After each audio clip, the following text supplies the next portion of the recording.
All good. Friday morning, right? Sir, yes, sir. You ready for this? Sir, yes, sir. A long, hard journey, but finally here.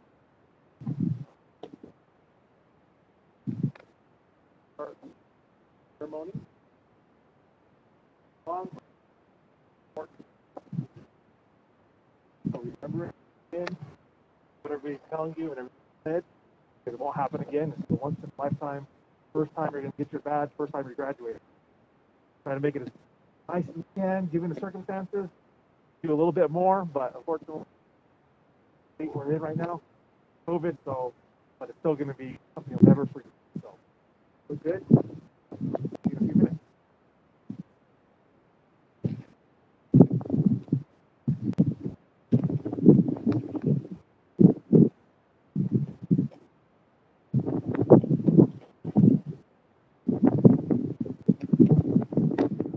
Class 55, right? Right.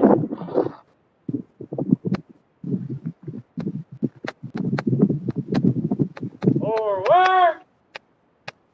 Up.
Ja ei pene. Se ja emet yazi. Das ist jinne. Change kinen shlomai des gizi basis chin. Tsna jinne das ist che ki ani das nale.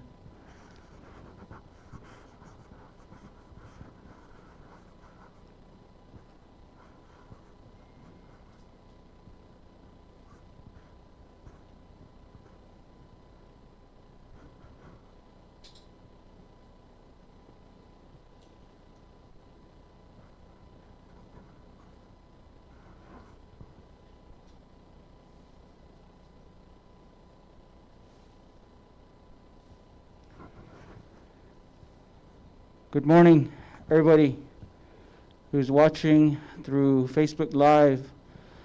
We are proud to present Class 55 this morning. We started off our morning with a final inspection by Chief Philip Francisco and Deputy Chief Noon, Deputy Chief Darrell Noon. I'd like to do a quick introduction of the class. I have Henry Antonio from Crown Point District, Clayton Balone from Window District. I have Aaron Brown, Window District, Arrow Docello, Chinle District, Ryan Draper, Chinle District, Jasmine Peaches, Kayenta District, Vanicia Valenzuela, Chinle District, and Nathaniel Watson, representing Crown Point District. I'd like to turn over the mic to Officer Derek Benali, representing Chinle Police District, to do our National Anthem. Derek?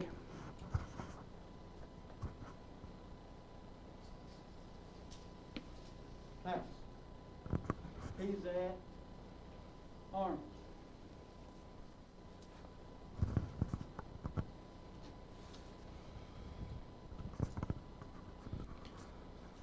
Oh, say, can you see by the dawn's early light what so proudly we hailed at the twilight's last gleaming, whose broad stripes and bright stars through the perilous fight o'er the ramparts we watched were so gallantly streaming, and the rocket's red glare, the bombs bursting in air, gave proof through the night that our flag was still there.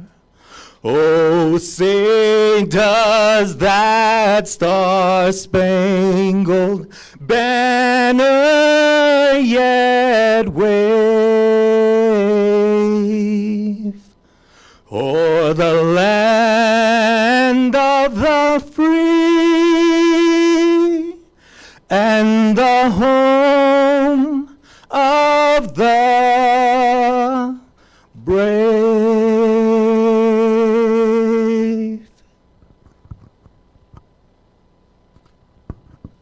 Pass. Order. Arms.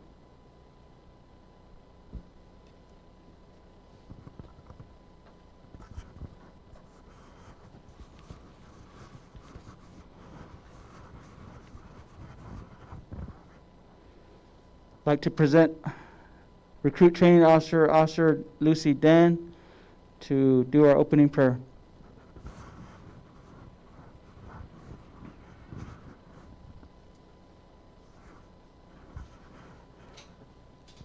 Good morning.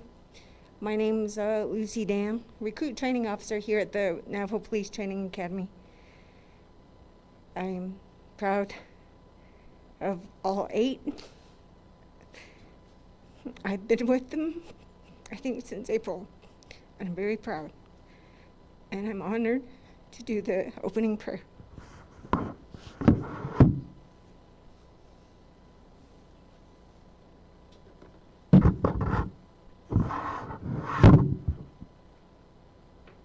Class, take covers off.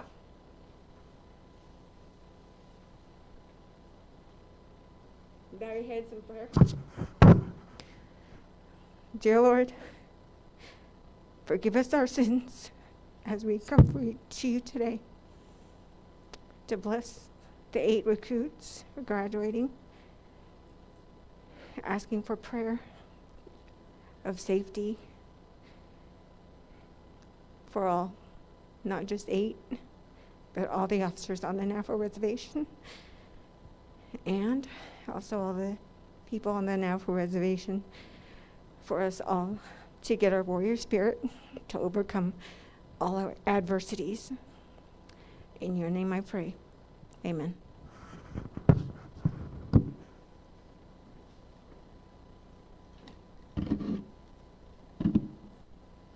Covers on.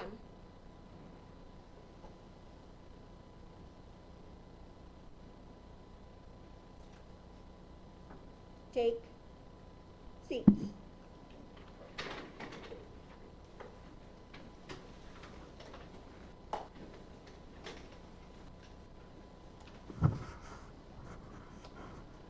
Thank you, Lucy, for that prayer.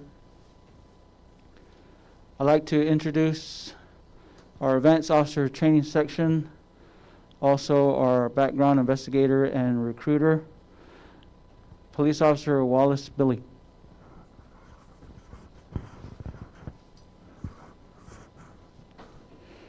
Good morning, Class 55.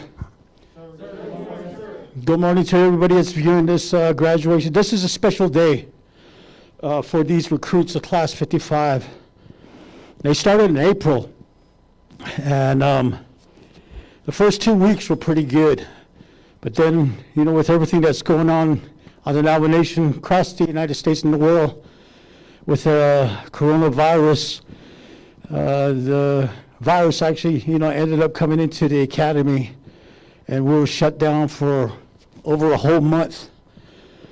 So with a lot of things that happened, you know, since then, since the beginning of the coronavirus, you know, Navajo Police has had to adapt, change the way we do our jobs, and the same thing, you know, with the way we teach our recruits here at the academy. First day, day 1, April 20th, was Hell Day. We started with close to 30 recruits. Within the first 4 hours, we had 4 that didn't want nothing to do with Navajo Police, didn't think that they were able to do the job. And I think the recruits that we have here, the 8 of them, you know, have been through a whole lot since then. You know, they've been having to, you know, change the way we do things here at the academy. And, you know, my hat's off to them, you know, for sticking it out until now. You know, today is a day that they will remember for the rest of their lives. And, you know, going for, you know, I want to thank everybody, you know, supporting the recruit class of 55, from the president, Mr. Jonathan Nez, to the vice president, to the council delegates, to our division director, Mr. Jesse Dalmar, to our chief of police, Philip Francisco, our deputy chief, Daryl News, the captains, lieutenants, the sergeants, the officers out there on patrol, for all the instructors that came in here to teach, from criminal investigations, our patrol section, from Arizona DPS. It's been a long time coming, you know, for these recruits. And, you know, every time I get a chance to, you know, talk to them, you know, I make sure, you know, I try to, you know, speak from the heart to them about what I know about law enforcement, you know, the years I put in. And, you know, I pray, you know, for their families, for their children, for, you know, everybody. You know, since the beginning, you know, back in March, you know, when we had 14 deaths in Chalchimpido, and now we have lost over 800 of our own people to this virus. And I pray that we never forget them, because for those families who have lost their loved ones to this virus, there's no closure. There's no closure. So it's been, you know, close to a year since we've been having to deal with this virus. And this is the norm. You know, the mask that we wear, this is the norm. And some of the officers that we lost to this virus, we never forget them. You know, we always keep them in our minds, in our hearts. Esther Charlie, Michael Lee, Mario St. Germain, Leander Frank, Lamar Martin, Houston Largo, Alex Yazzie, Daryl Curley, Samuel Redhouse, Ernest Montoya, Winston Filford, Esther Torticini, Husky Jean, Burton Begay, Roy Stanley, Andy Begay, Lauren Whitehat, Gordon James, and Haska Thompson. These are all the people, our brothers and sisters, who have given that ultimate sacrifice. And you need to keep in mind, Class 55, the why. Why are you here? Why do you want to become a Navajo police officer? It's a hard life. And I've been telling you guys that since day one. It's a hard life. When you guys get your badge today, once they put it in your hand, look at it. Look and see how light that badge is. But at the same time, think about how heavy that badge is going to get every once in a while. We teach you guys to survive, to fight, to never give up. And that's the motto that you guys have for your class. That you guys will always fight, and that you guys will never give up. And that you will lay down your lives for someone who you do not even know. You guys already told me that you guys are willing to do this. Remember about why you guys are here, of why you guys want to become police officer. You look at these words: reliable, responsive, trustworthy. These are important things to remember. Our chief, Philip Francisco, that's his vision for this department. You guys are our hope and our future. Make some changes in this department. Make it better than what it was, what it will be. It depends on you. Never give up. Keep fighting.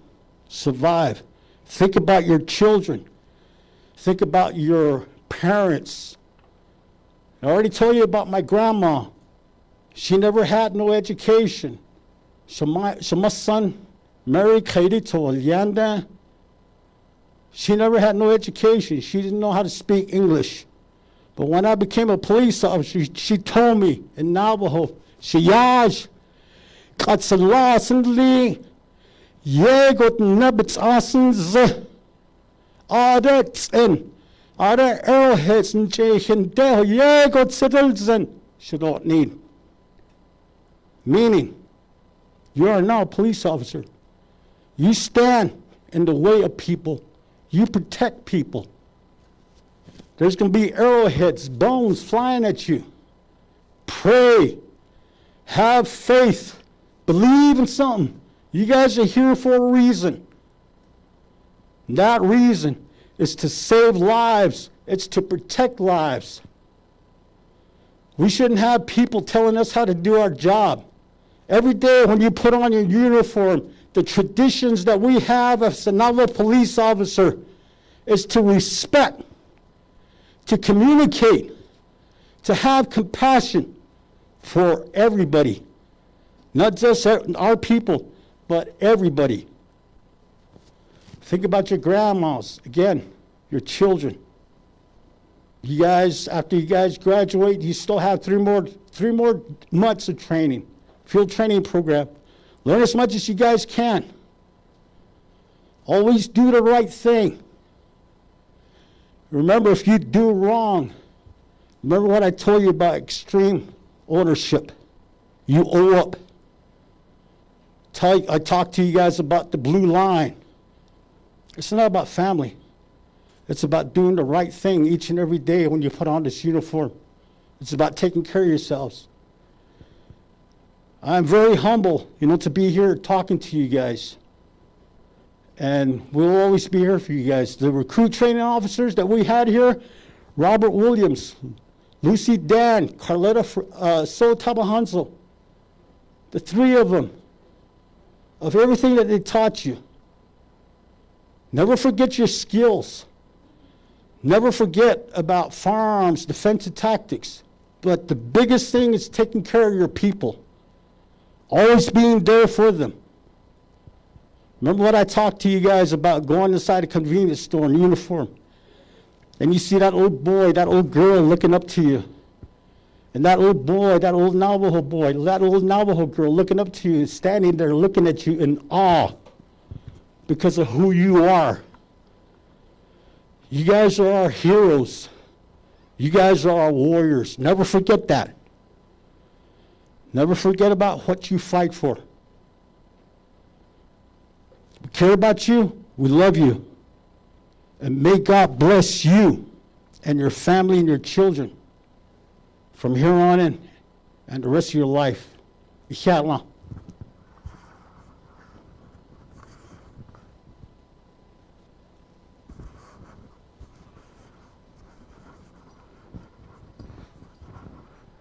Thank you, Wallace. Encouraging, inspiring, and powerful words. Thank you.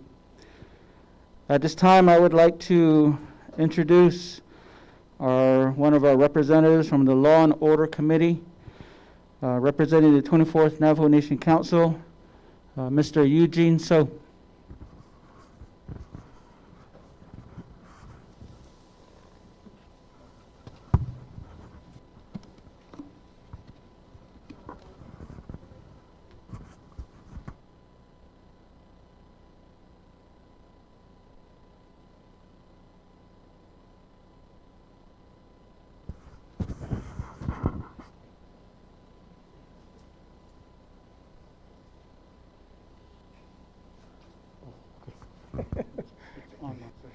Different one.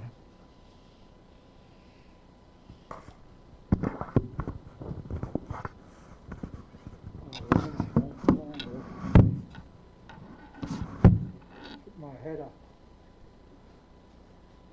I was told not to talk to people with your head on. Caught it all back. I'd like to say, can I take my mask off? It's easily, Koro, Han Sokoda, Ben Han case. I'm pretty sure you all understand Navajo, but if not, I can also do it in English. I'm from here, Koronasha, Chinle.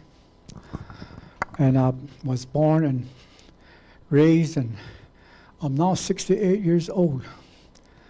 My name's Eugene So, and with the Council Delegate Law and Order Committee. I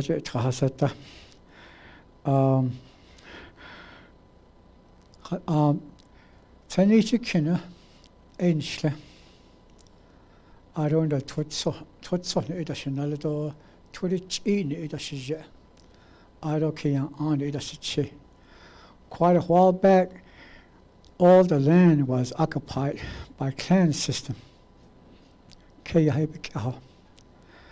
those times, we all know where the Kia'ani lives, which is from the wash that way, all the way towards the mountain.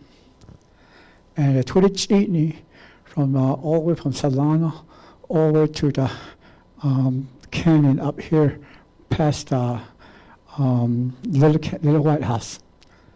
So those are the Twitichini land. That's how the territory was. But now, because of the leases and permits, people are where they're not really living together no more. So I'm pretty sure you're going to have a lot of those. In this case, I lost my eye. I'm 50% disabled, American veteran. So I'm a veteran, and I lost my eye, and I'm 68 years old. Like I said, I've been tried many ways through my years, through a lot of hardship. how I grew up because of my own immaturity. And this is the new year, we're going to challenge, we got a challenge on our hands. When we go out there, see, it's going to all depend on your training.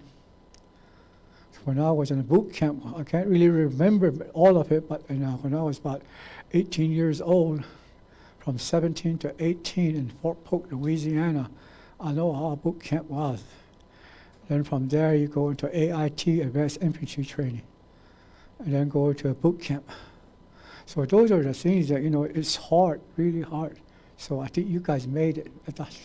You went through it, you got there now. You're waiting. So I appreciate you guys. Because people out there, when you took your oath, people out there is going to look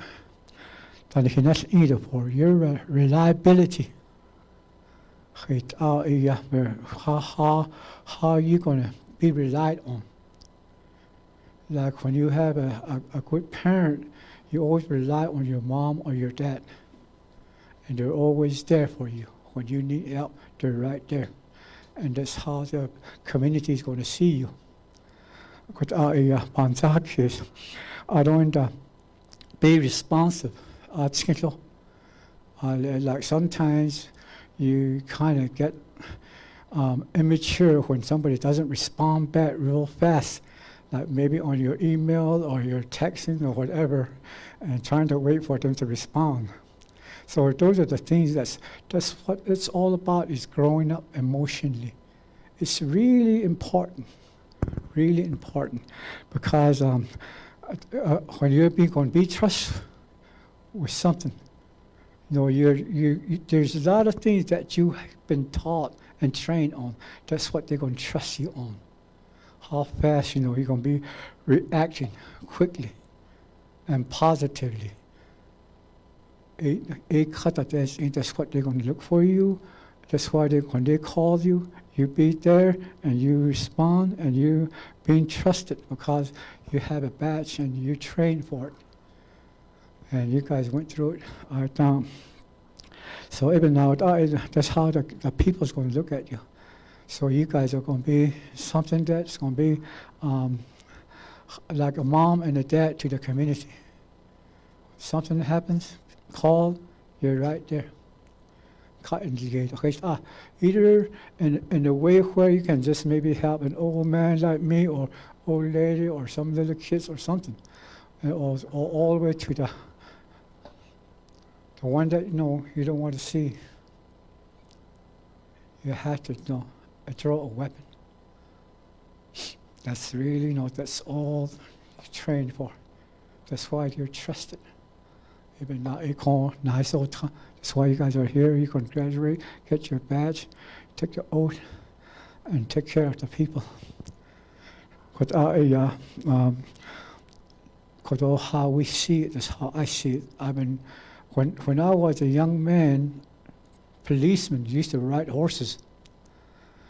And they have a vehicle that was always black and white. And sometimes all white. And don't have a lot of sign. At that time, it was the government was running it, federal government. So that's how I grew up. So about okay, think about it, So by telling you what I went through when I was growing up will be a long story, but there's a lot of education that put into me, because I was really unreliable, untrustworthy, unresponsive, because I thought I know better than everybody else.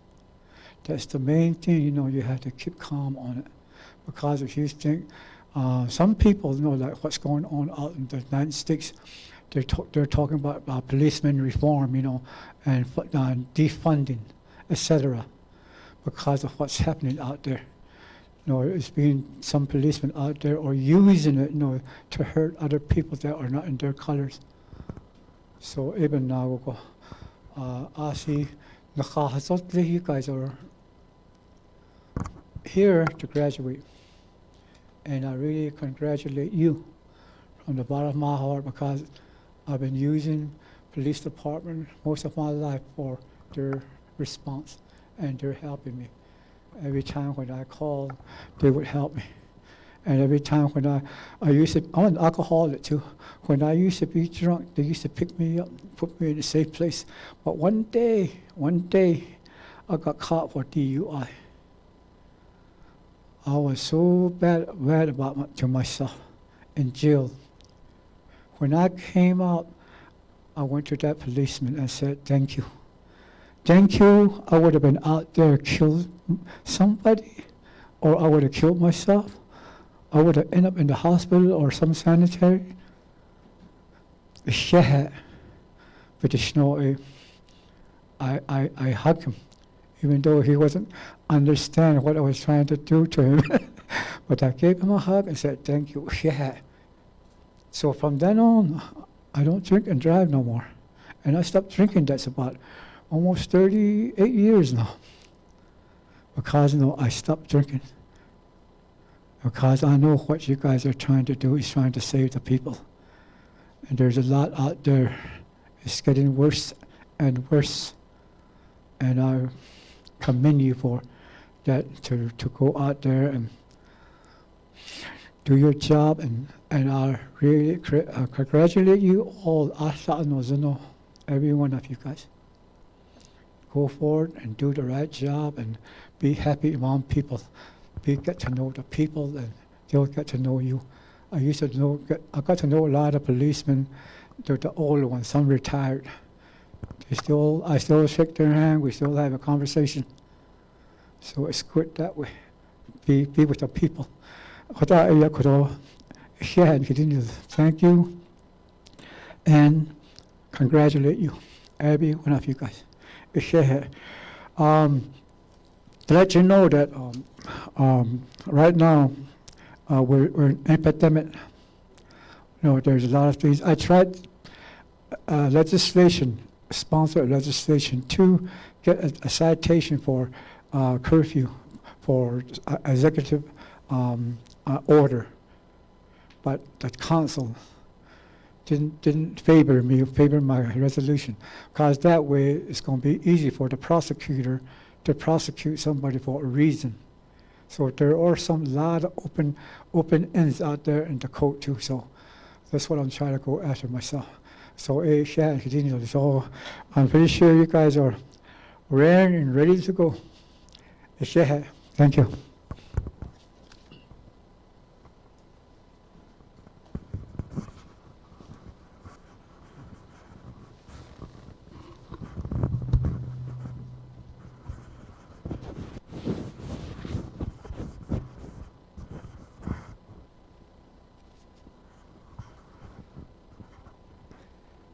Thank you, Honorable Delegate Eugene So.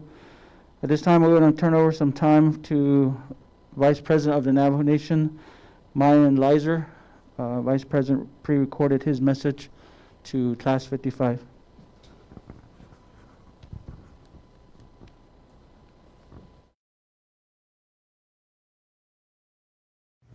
Yat-A, Vice President Lizer here, along with my First Lady, the Second Lady of the Great Navajo Nation, Dottie Lizer. We appreciate this time to be tuning in with you and to wish you a congratulations to the graduating class of our Navajo Nation Police Academy, Class 55. Vice President Lizer here, Comanche Nishle, Toal Hanet Basis Chin, Ado Comanche Dashiche, Clash de Chinle. It's good to be with you here as we're just wanting to wish you the best as you graduate. And so you're going to be, upon graduating, you're going to be rushing out into a vast wilderness. And we appreciate your courage, and we appreciate all the time that you've spent getting ready, being trained up by the finest. And so we want to take this time to wish you all the best, and safety go with you. And so right now, we wish we were with you, but we know this COVID-19 pandemic has us doing things a little bit differently. But I know you all are ready for this. You're ready, you're trained, and you're able to get out there and make a difference for our Navajo people. And so we appreciate you, one and all. Thank you for putting yourself in that position to be in this time for this day. And again, you're going to be out there and situations are going to be new and intense, but you're trained for it and ready to go. And so we just want to take this time to wish you all the best. And we'll be praying from you, from the President and First Lady and the Vice President and the Second Lady here. Continually, you'll be in our prayers. And so again, we wish we could be with you. And we just want you to know that we love you. And we'll be behind the scenes. We'll be in your thoughts every now and again, cheering you on because you're doing something great. And until we all can meet again, I look forward to shaking each one of you by the hand, right? Because this pandemic will no longer be here, and you're able to go and flourish and become one of our nation's finest. And so without further ado, I want to introduce the Second Lady here, my beautiful wife, one of the finest ladies in the land, to be able to just address you and to share from her heart all the things that this time means for us. So thank you. Yeah, thank you, my wonderful husband. Just wanted to congratulate the cadets, class 55. You guys have done an awesome job through all the training and through all the steps you have gone to be where you're at today. You know, in the word it says, "Blessed are the peacemakers, for they shall be called the children of God." That's found in Matthew 5:9. And so you are the peacemakers. You will run with this and be those peacemakers. You know, God needed someone tough and hard on the outside, calm and compassionate on the inside. So I know each one of you are just that. You're tough and hard on the outside, but calm and compassionate on the inside. Someone who not only will be just, but also fair. Who could think on their feet, make life and death decisions in a blink of an eye? God made a police officer. So be careful out there, make wise decisions, because when you're faced with those hard decisions, we know God is with you. So to the graduating cadets, class 55, we love you, we support you, we pray for you, and we'll walk beside you on the thin blue line. So on behalf of Vice President and myself, we just want to say congratulations to what you have done and all the accomplishments you have gone through. And we also hope that you had a very, very Merry Christmas and celebrated, through social distancing with families, and also that you have a safe new year. We are in a new year, so let's pray that this COVID-19 will go away and that we can go and resume our normal daily lives. So hiya from the Office of President, Vice President, and the Office of First and Second Lady. Hiya. Thank you. I couldn't have said it any better myself, my sweet. And so again, we wish we were with you. We wish you could have run those last extra miles with you in that cadence field pack. What a rush that is. And so we're going to miss that, but we look forward again to seeing you real soon. And congratulations, class of 55. Yeah, long.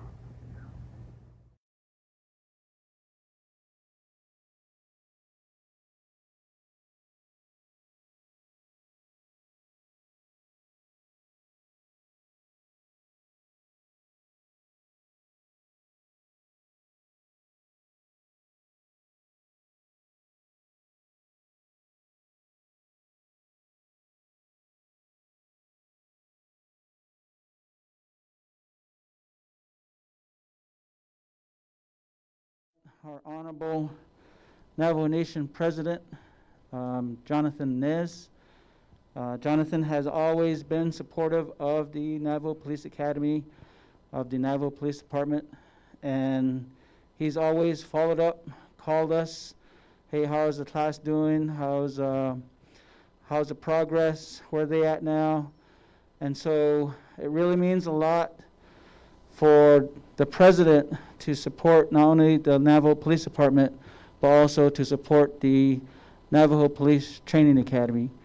He is an important part, an integral part in our training here.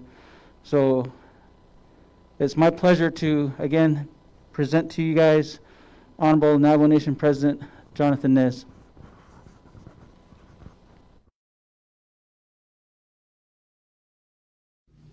Yat Shikroshna Ade, Danichinatigido, da Isonofzagidi, Jonathan Nez, Anihilne, Navajo Nation President. Ashin Shlon Tratne Sani, Ebashish Chin, Twidich Ni, Edashachiro, Trachini, Dashandala, Koe Nakachin, Benanishda Lado, and the Istra, Jaebin Yatlasi, Tlin, so Bajo, Di Kon Hachin. Tzlal da lecho dichishi ya kon besh ya ba biche kodal ne do lech so aro konshi nikida det I do lech do khada lian do lech di de kusen tragen hast aids at da konach nigi tzlal do ye do aro shi kon nik ne lana dan zinigi kon nika nan do jakon ja adadi nila Dainoltra do Skoda or Sound Handi, Daltoni Kandi was at the Naja Aja or Jish. So, here, then he did neither less Kiroshan Nakon, Nakashin became so Zonkon, da Istra Aro Aja not Aino Thinigi, yet Jesse Delmar, Philip Francisco, Daryl Noon, Aro Aja Academy has Aja, Atheletic, no Thinigi, Edo or here, Nihina Nishida.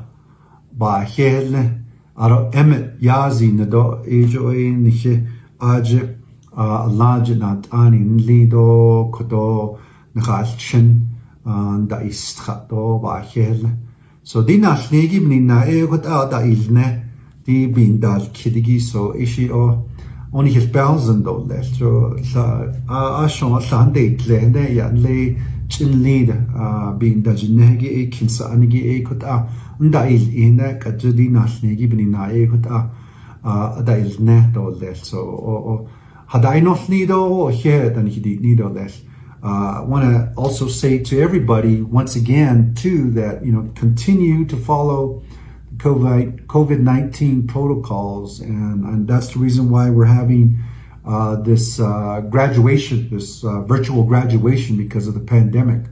But we all know we are in need of police officers, and these 8 graduates, congratulations to you. We look forward to you to give back to our people, to serve our people, to protect our people. You're going to be on the front lines after you get those badges placed onto you by your family members today. And you're going to be out there on the front lines of this pandemic. And we want to encourage you. We want to also say thank you for your dedication. We got the graduates, Aaron Brown, Clayton Balone, Ryan Draper, Venecia Valenzuela, Ero Dosala, Henry Antonio Jr., Nathaniel Watson, and Jasmine Peaches. Congratulations. Class 55. I usually would do the runs with you. I'm hoping I can do that. I don't know what the protocols are before your graduation. Since the police academy has come back to the Navajo Nation, I've run with every single graduation class just to show our support and to let you know that we as leaders stand by you and we support you. And we want to also say thank you to all the families and the viewers for supporting your graduate to get to this point. Congratulations. Messages to the cadets are going to be on the agenda today. There's so many folks to thank. We got our Division Director, Jesse Delmar, for the vision that he had to bring the Police Academy back to the Navajo Nation. Chief of Police Philip Francisco, Deputy Chief Daryl Noon, thank you for your continued approach to revamping and reorganizing the Navajo Police Department here for the Navajo people. And for the Navajo Police Training Academy leadership and the staff and the instructors, Emmett Yazi and many others, thank you so much for equipping our 8 graduates, giving them the foundation to be our leaders, to be on the front lines of this pandemic, as well as the future of being of service to our Navajo people. And there's many others that are on the list. Vice President Myron Leiser, thank you for your leadership. The council delegates, Eugene So, thank you for representing Chinle and the surrounding areas, of course, the Navajo Nation, and all the individuals that are on the agenda today. We got District Court Judge William Platero doing the oath of office, keynote speaker, our very own Jennifer Henry, who is the chief prosecutor, and the prayers that open up and close the event as well. So there's so many people to thank, and we want to say thank you to each and every one of you today for giving a memorable graduation to Class 55. And to the cadets, this is a message to you. Of course, be proud. Be proud of who you are. Be proud of, being given the tools, the weapons, the armors needed to protect our people there at the Navajo Police Training Academy.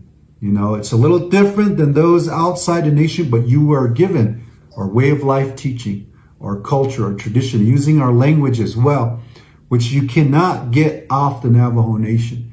And so be proud of who you are. It's a huge achievement in life to graduate and be a Navajo police officer. You're going to be going above and beyond and answering the call to serve and protect. So be proud of who you are as a Diné, as a citizen of the great Navajo Nation. Protection, of course, also the weapons to protect not only yourself, but those of the Navajo Nation. Protecting the Navajo Nation and, of course, the Navajo people. And also protecting your fellow colleagues, your fellow brothers and sisters in uniform. And to do that is a great honor, to be able to protect one another as you're out there protecting our people. Prayer, foundation, nicht so the Sinn. Eishido bedas nicht do les chalchen no thinigin by sultragi. So the Sinn benache e kun adahon nilot. The prayers will protect you. Prayer is powerful, as you know. And don't forget to pray every time you put that uniform on for protection, for wisdom, for strength, and for good health, especially in this time of COVID-19. Don't forget to pray for your families and your loved ones. Family is important. And always, always remember that our families are the foundation of your success and the foundation of who we are as Navajo people. So we thank you once again, and I appreciate the opportunity to speak to the cadets and to the families and to the staff there for the Navajo Police Department and the Navajo Police Training Academy. Proud of you, Class 55. Congratulations and welcome future Navajo police officers. Ahehe nihidi do le chalchen salada so li kade nkhanda pa aro nihina nishadat inigi ba he nitsin kudo nihike nihidna shisa do he tanzan da sata bininagi shi da halobot akonde binindodz do kudo eshi kenda hadotle hajonda hadotle tadi no khotana antil hichi kodalia shalchen no lengi inda soltragi again hidini do le kodoshes zido bil inash inigi the office of the president vice president has aja alt kodo niken sit zigote shalchen no lengi again la do digin hiltaloro anoltsko so the zen be e naste inika hadai nolne dinal negi bichiri khawata bininagi jokon Ngalchen adailla benanishko adaillago yichdaskhe tladazli nishido lana dani tsinigi kon yikado jahada shkeroshne so kolsoshi ya kro hanen hichekoda kuishlado le ado hela dini hiltalona. God bless you and God bless our great Navajo Nation.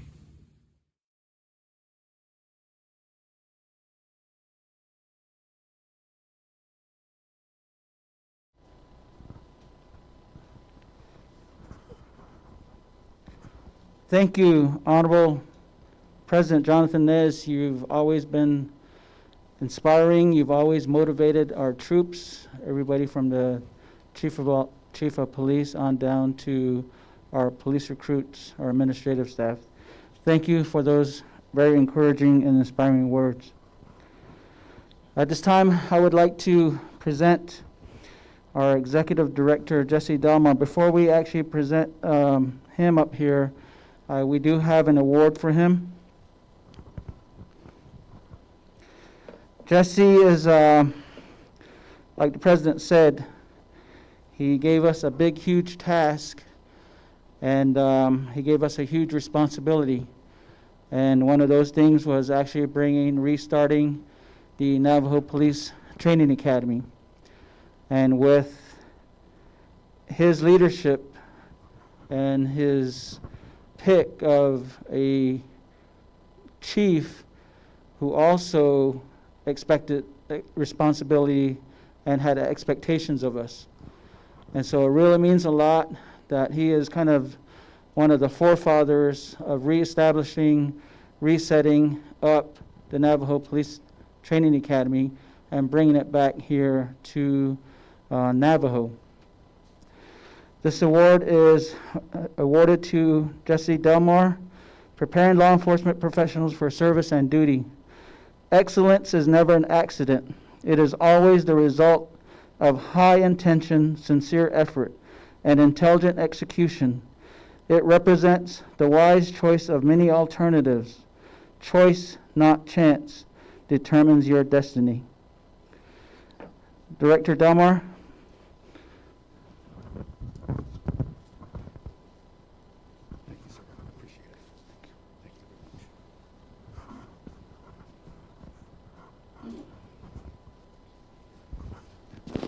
Thank you, sir.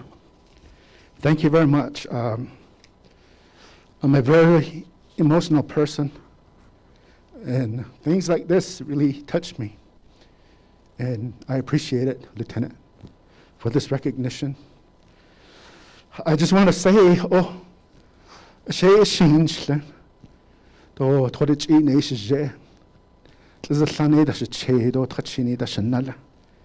my wife is here with me, Marjorie. I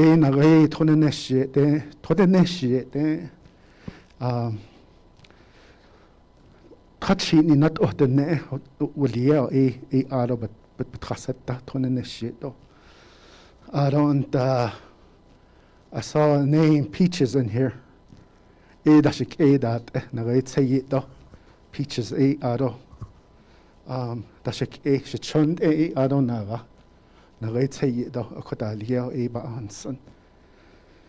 I just want to pretty much thank you, a lot of thank yous to the President, President Nez, to the Vice President too. President Nez, then Vice President Lizer is my brother in the Lord. Thank you to both of them. A special thanks to the Chief of Police at Navajo Police Department, Chief Francisco. He's doing a lot. I'm very proud of him.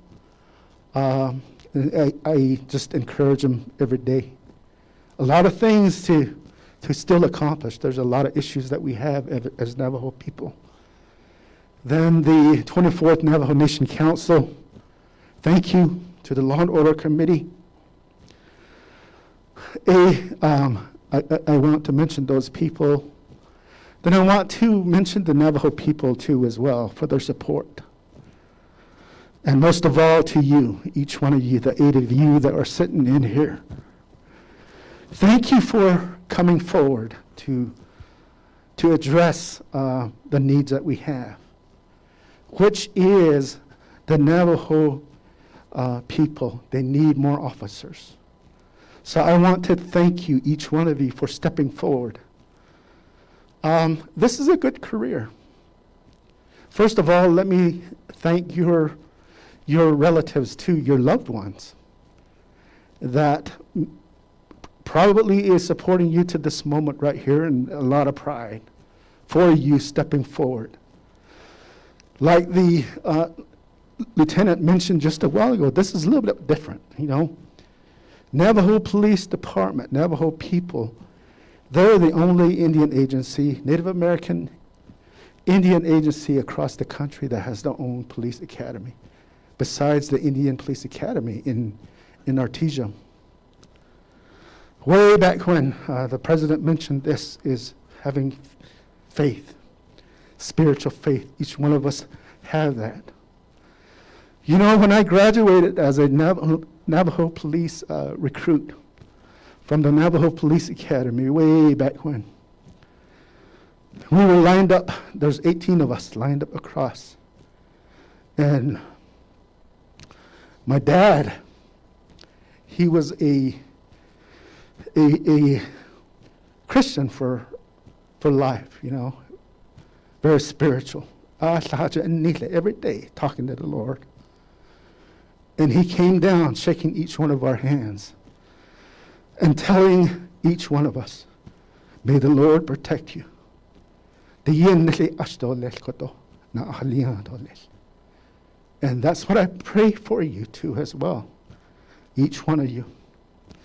Being a Navajo, I have a lot of experience in being a Navajo police officer. Probably close to 30 years as a Navajo police officer. And I know how it is. It's a really tough job. Some say that it's not like how it used to be 10, 20, 30 years ago. It's a little bit different now. But you're still wearing the same uniform. You're still dedicated, and you want to be out there and helping our Navajo people. A lot of times you're going to be by yourselves. That's just a fact of being a Navajo police officer. I had a cousin who was a police officer too. He was a substation officer out there by himself.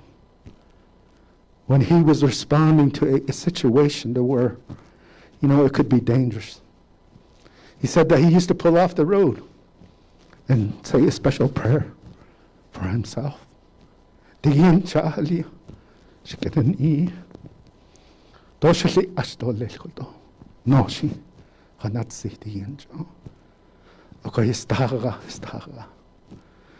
I pray that for you. Pray that special prayer for you every day.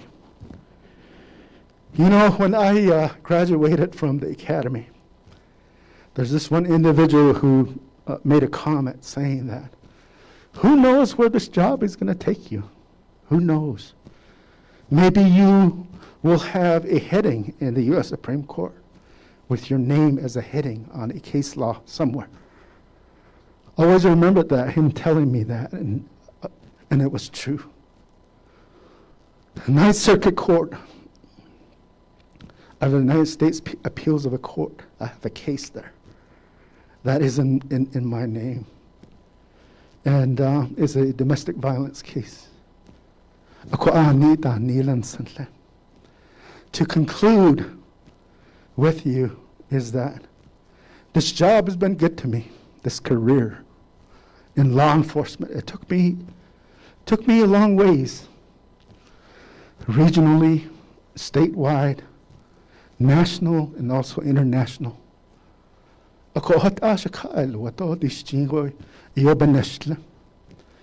Then I have some knowledge and I have some wisdom to share with the people, with the Navajo people, with the Navajo Police Department. I always think this job has been good to me. That was my approach every year. 1984 was when I got married.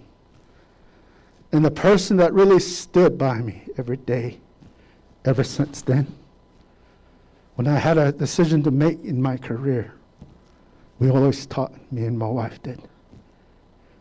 Even coming back here to the Navajo people, I had to consult with my wife and talk about it. At the last end, she said, let's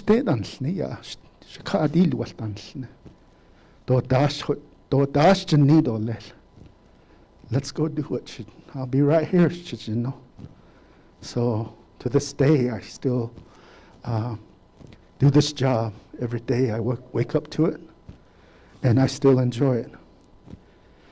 And to the Navajo Division of Public Safety, the employees of the whole Navajo Division, thank you for all you do. Thank you for what you do for the Navajo people every day.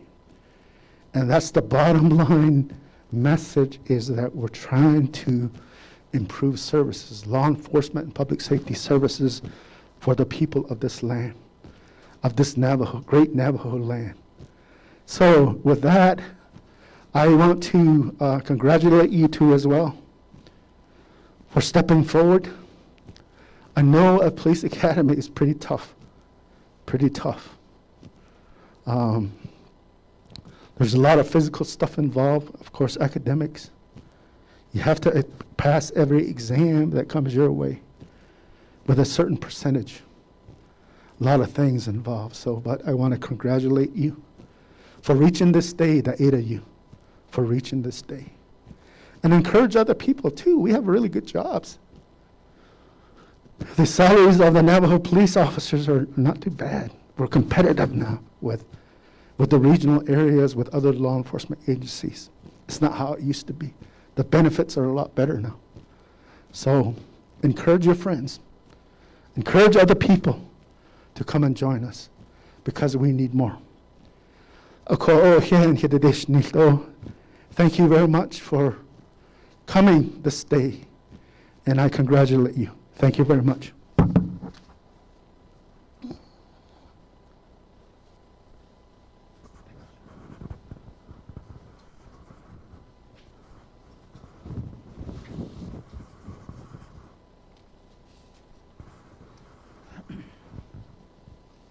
Thank you, Director Delmar. We'll be moving on to the class awards. First award is for physical fitness. For physical fitness, they had to do mile and a half in a certain time, so many 100 push-ups, so many 100 sit-ups. They had to reach so far past their toes. They had to be timed climbing a 6-foot wall, run a certain distance, climb a chain link fence, run a certain distance under time, run a 99-yard obstacle course, drag a 165-pound dummy a certain distance under time. So all of these standards were tested, and they took a initial, a quarter, halfway point, their 3/4 waypoint, and then their finals.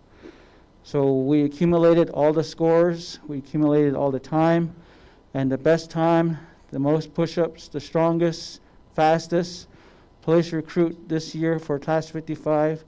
The award goes to Aero Dosella.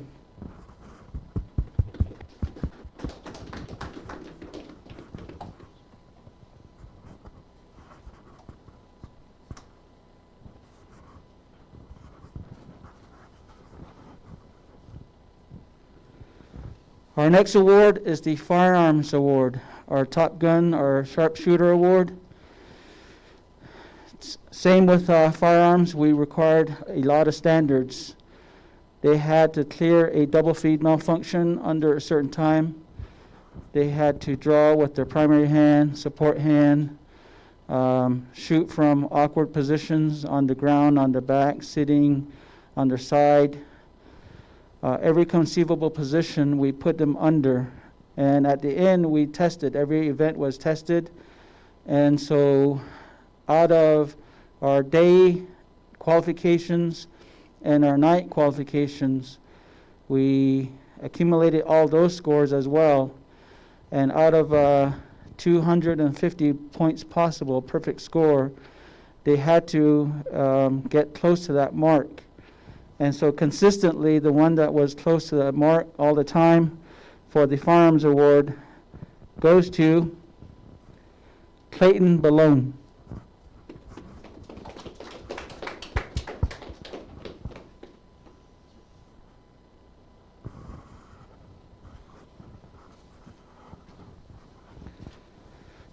Our Academic Award Every Monday when the recruits came back, they were given a written exam from 0700 to 0730. Took about an hour and a half to be tested on the prior week's classes. Some weeks took 6 to 8 different classes. So they would take a test on 6 to 8 different subject matter, and they had to pass. If they failed 2 in a row, they were released from the Navajo Police Academy. If they fail 3, they pass. They fail, they pass, and then they fail, and then they fail again. So any 3 numbers of failure, they were also released.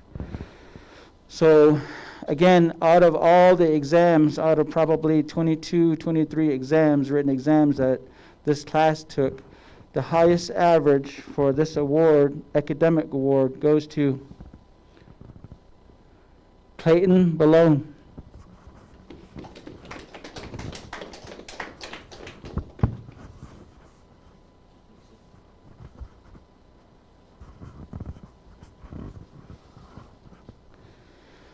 And the last award is the Honor Recruit Award.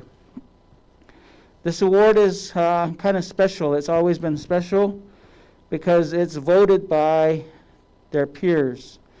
Fellow classmates pick and choose an individual who is trustworthy, honest, has integrity, who is kind of like a big brother or big sister, somebody that they can go to at a moment's notice, and he will be there to provide support and to provide any help. This guy has always been a go-getter. We really rely on him. He doesn't have a problem with staying late, helping recruits, staying late, helping staff. Wherever we need him, he's always there to give help back. This Honor Recruit Award goes to Ryan Draper.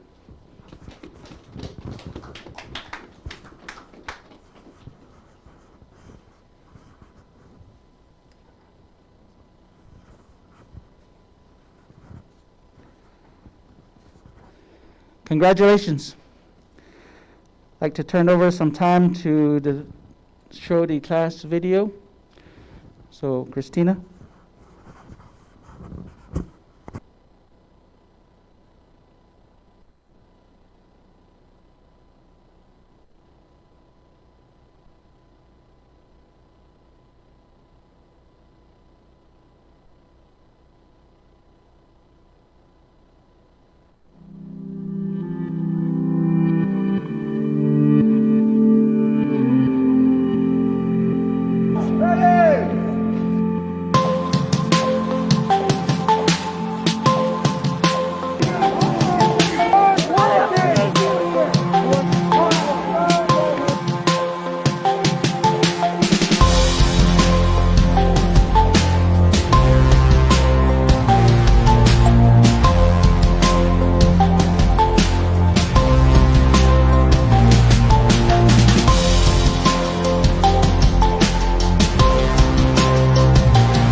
So everybody that's watching and you want to take on the challenge out there, you want to do some of the fun stuff that these guys did, we ask you to come join the Navajo Police Department.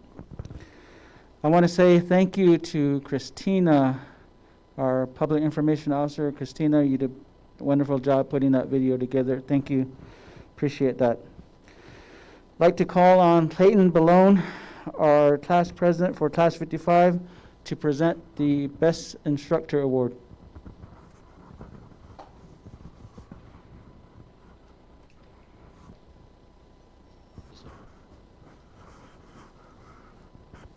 Good morning, friends, family, those that are joining us over Facebook Live.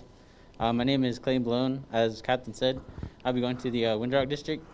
The award that, a Best Instructor Award, we've had many instructors during our time here at the Academy, but one instructor stood out and we wanted to recognize that individual specifically.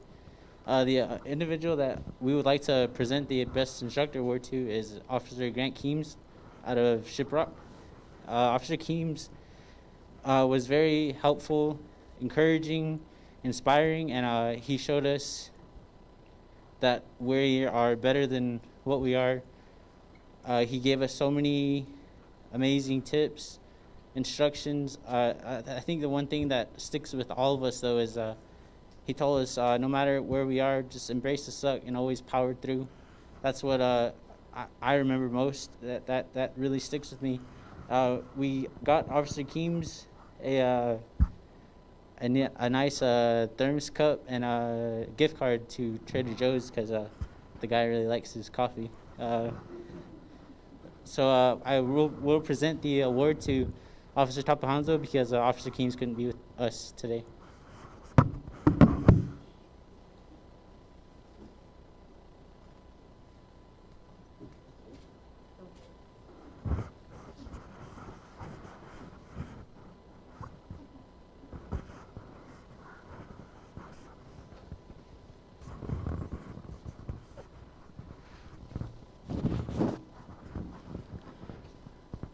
Thank you, Clayton. At this time, I'd like to introduce Ms. Jasmine Peaches from Class 55 to give her class speech.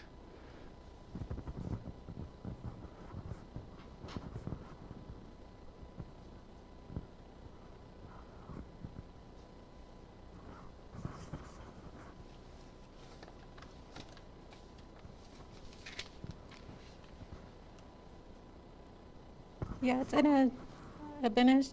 Yes, well, I think it's afternoon now. Yeah, it's at Nana. Shake do shidana, shake Jasmine Peaches Unisha. Twitter Dan Nasha. Shama a Darling Klitzo Parish Willia. Shija a Gordon Parish Willia. But Ahinishle, Kiani Bushes Chin. Ashihe, Dashache Twitch Eatney Dashanala. Good morning, friends and family. My name's Jasmine Peaches. I'm from Keyenta, Arizona.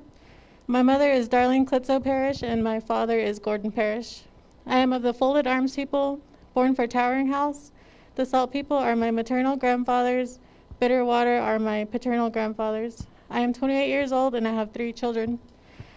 During our time training at the Navajo Police Training Academy, we faced our challenges. There was a lot of time spent away from home.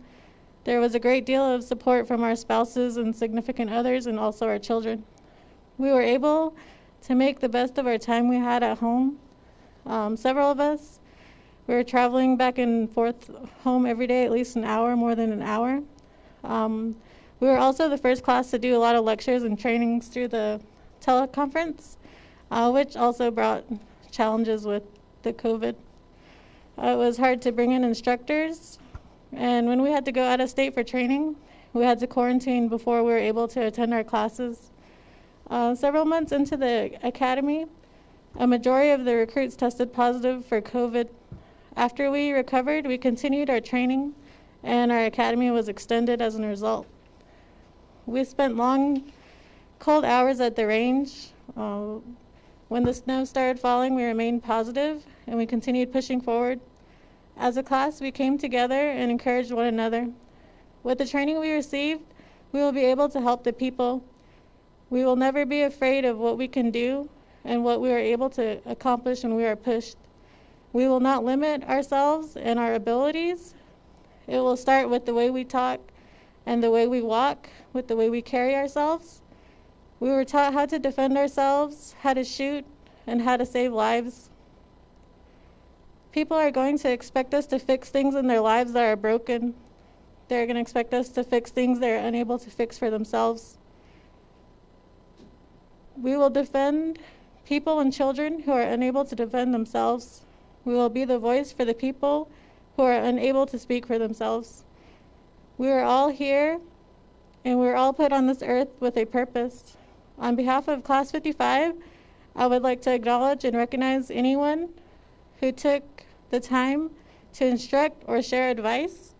We are very appreciative because those words that were given to us, those are words that can't come from a book. You know, they're life experiences. And I just want to say thank you to everybody that helped us or took the time to talk to us.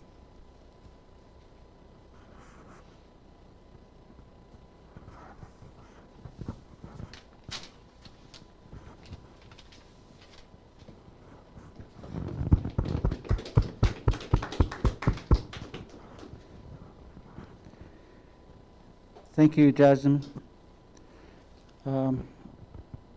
Officer Williams.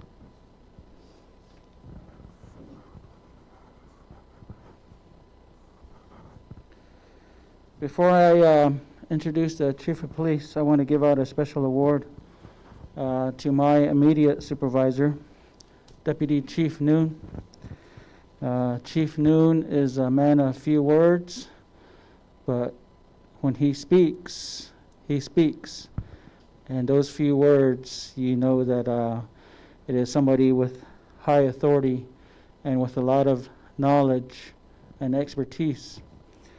So he's also one of the motivating factors of how successful we are here at the Navajo Police Training Academy, and also how successful the Navajo Police Department is. He works hand in hand with the Chief of Police, our delegates, President's Office, and also, of course, his boss, Chief of Police, Chief Francisco, and Director Delmar. So I appreciate all his efforts and his leadership. I'd like to present a special award to Deputy Chief Daryl Noon. It says, preparing law enforcement professionals for service and duty. What you leave behind is not what is engraved in stone monuments, but what is woven into the lives of others. Deputy Chief Daryl Noon.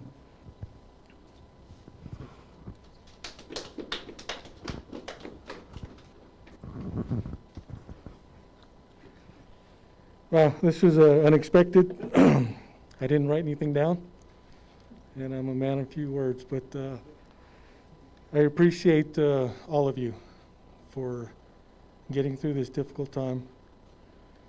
You know that the what's going on in the world right now is something that nobody was prepared for when it hit us, but we all came together. You all came together. You persevered. You know, this department is only as great as all the people here, and I just want to, you know, thank you guys for taking on the challenge, and wish you luck. I'll be around. Thank you. That's all I have.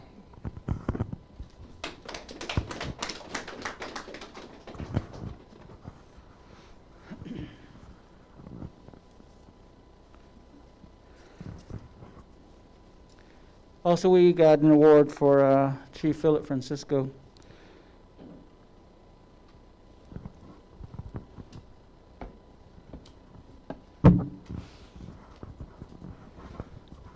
Chief is also one of the backbones, probably the backbone of the Navajo Police Department. When I tested and was selected for a headquarters position, he gave me a big task and a huge assignment. And so along with Director Delmar, he's one of the founders and recreators of the Navajo Police Department. His work is big. I cannot fathom the amount of responsibility that this man has. He's working on his weekends, working on his days off, extended hours, early mornings. And I admire all the work that he's done for the Navajo Police Training Academy and as well for the Navajo Police Department. Chief of Police Philip Francisco, progress occurs when courageous, skillful leaders seize the opportunity to change things for the better. Chief Francisco.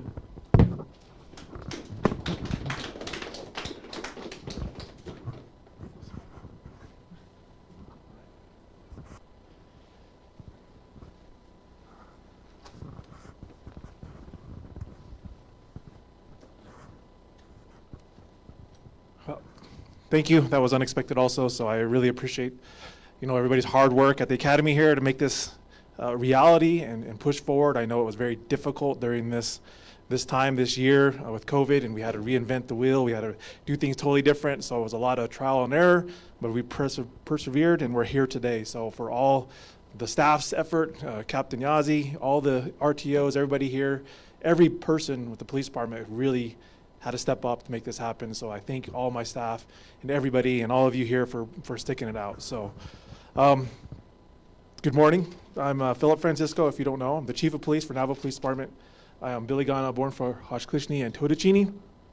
I've been here since 2016, so it's a great honor for me to come to this department as the Chief of Police and try to move us forward and make us better. So it's been a goal of mine to really take what I have here. We had great people, we had a great department, and make it even better and provide the best services to our people out in the community.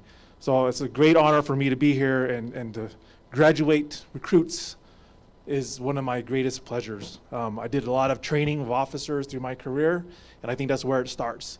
If you don't pass on your knowledge and get officers who can do their work, then you only can do so much yourself. So, having officers graduate and getting them trained and out in the field is just a way for me to move forward and do the best I can do for everybody. So, I started 21 years ago. I was 23 years old. I was sitting nervously, just like you all, listening to speeches that I honestly don't remember, and I don't even remember who spoke. I think it was because I was so anxious for my turn to get my badge. Just like you guys are sitting here, you're probably, starting to really get anxious. And I was also very nervous for what, was coming up next, what lies ahead. So a lot of the things that were said were kind of just in the back of the mind. I was just so focused on what's going to happen next. But despite not being able to recall the speeches, I will tell you that after 21 years, that day clearly marked the day I changed forever. It defines who I am today. So this day today is going to be that day for you. And this is why I have the great honor of being here to send you off into your career. This is a once-in-a-lifetime thing. The first time you get your badge, you become a police officer. It happens once. You may change departments, things may happen, but this is the greatest thing that's going to happen in your life, and you'll remember it from years and years and years. So I hope, unlike me, who I forgot what was said or who said it, I hope you remember a little me, or at least something I said during this time. So that's my hope. Today you will receive your badge. This is a symbolic rite of passage in your career. The badge you will receive is not given, it is earned. And you're all very aware that you earned this over this whole ordeal called the Police Academy. There's not an easy path, and many people can and are not willing to do it. So be proud that you're here right now. The badge itself has many meanings. It's a symbolic symbol of authority, honor, integrity to those who wear it. It's a symbol of a protector, hope, help, and service to the citizens we serve. And to the lawbreakers, it incites fear and many other words that I won't repeat here today because it's a family event. So, and you'll use your imagination. I'm sure you'll be hearing them very soon out on the field. Although the badge is a powerful symbol and it is an honor to wear, of even greater importance is the change to who you are inside that no one can see. Even with your badge and uniform off, you now embody the ideals and duty, protection and selfless service and warrior spirit. The medal badge itself has no power. It does not give special abilities or superpowers. All the great things that you will accomplish will come from within you from now on. Always wear your badge with honor and pride. But my challenge to you when you leave here today is to make the badge invisible. What I'm asking you to do is let your character, your professionalism, be what people see and respect. Don't hide behind the badge. Be in front of it. So today, we'll move forward. With the badge presentation, we'll receive the badge from me. After that, we'll move outside, and then we'll have your family pin your badge onto your uniform. So thank you guys for your hard work. Captain?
Class, attention.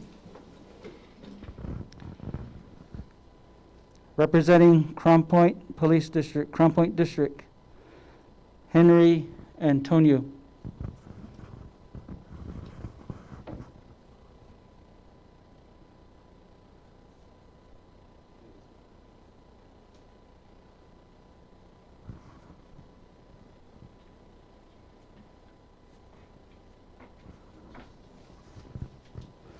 Representing Window Rock District, Clayton Belone.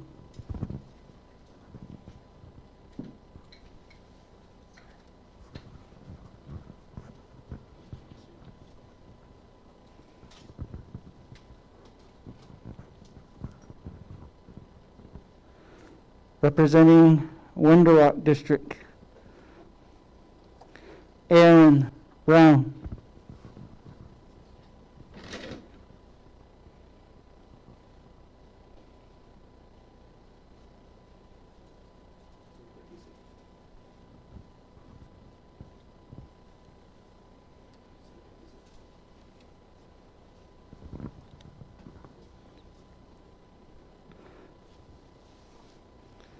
Representing Chinle District, Ryan Draper.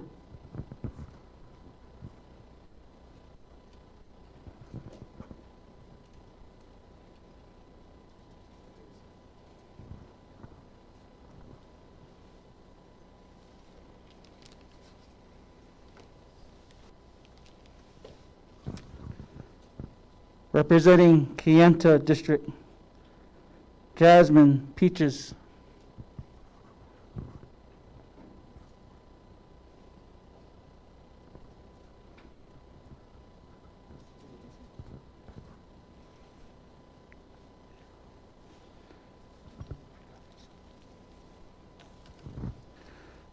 Representing Chinle District, Arrow Dosella.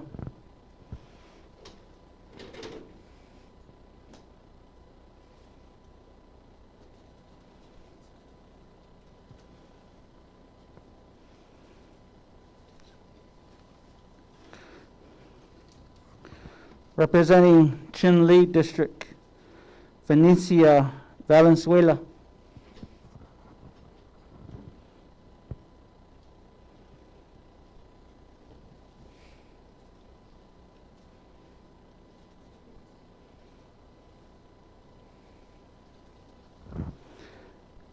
Representing Crown Point District, Nathaniel Watson.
All right, thank you all the family that's here.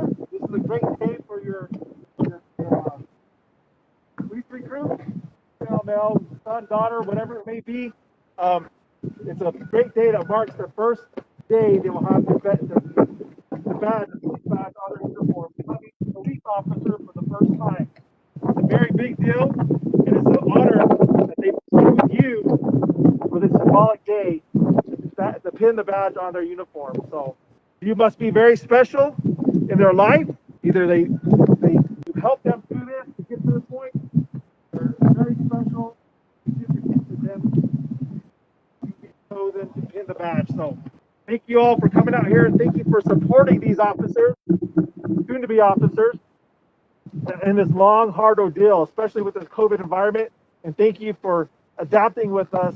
And we're trying to give the best ceremony we can for you all to appreciate this day. So without further delay, if you will take the badges, give them to your designated family member.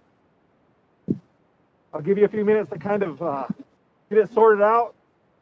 And we'll try to do this at the same time. I'll tell you what, when you can pin the badge on his uniform or his or her uniform.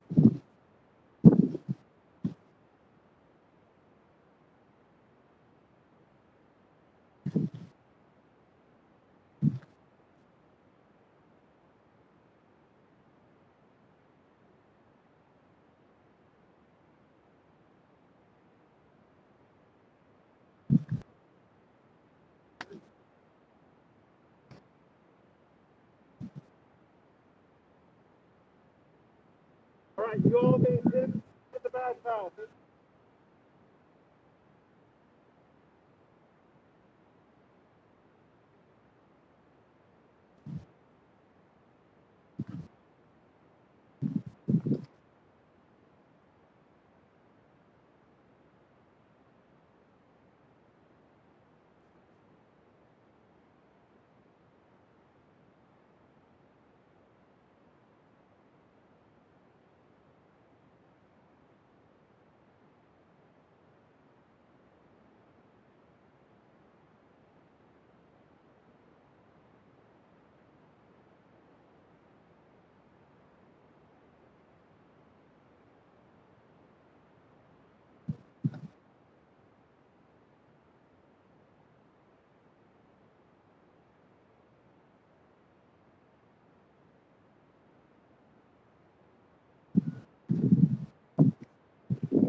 We're gonna take some pictures if you want to real quick. They have one more step. They have to sworn in by the judge. It'll be real quick.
If everybody's done, if they can make their way back, we'll have the police officers go in and administer the oath of office with the judge.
Last 55.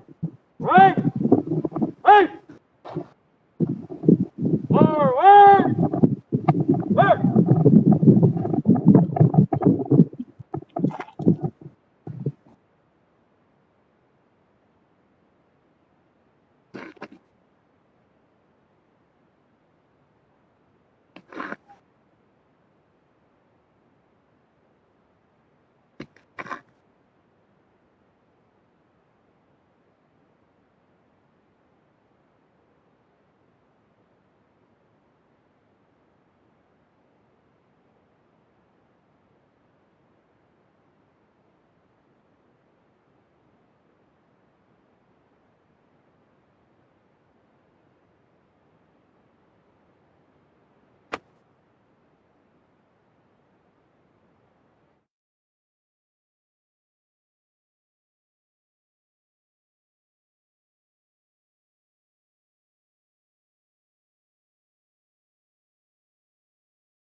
Please remain standing.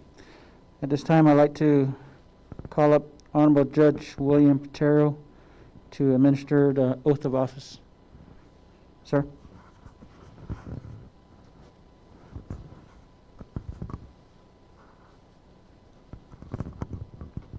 Yat ebena.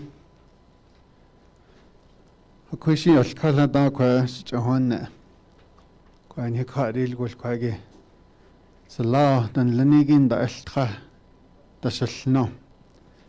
Kwage yat de nito ek hat zipen ya. Ben hi kharil gol surani. E ajba de lil asha korashalno. O dinner aro arehti ya pina antachkhalkela da beldisnilde shlilwa kwa halaban yagi shia isi hastigi bitni adet dida tishik awdin nago ek hadat zihto kwa yadilni nda nil ibn ya kwa gin khanya ani o yego bahasti go dida to bena nera to obali abe hatsita to the only file cabinet na bitel sosta dire be han zigi kat ai si ik hadat zibn yat dit anst erole lit asnan is ino no to an new case zino the no na dire kwa be han zigi o ko joba honzen to binch kata Big at the Stinzano,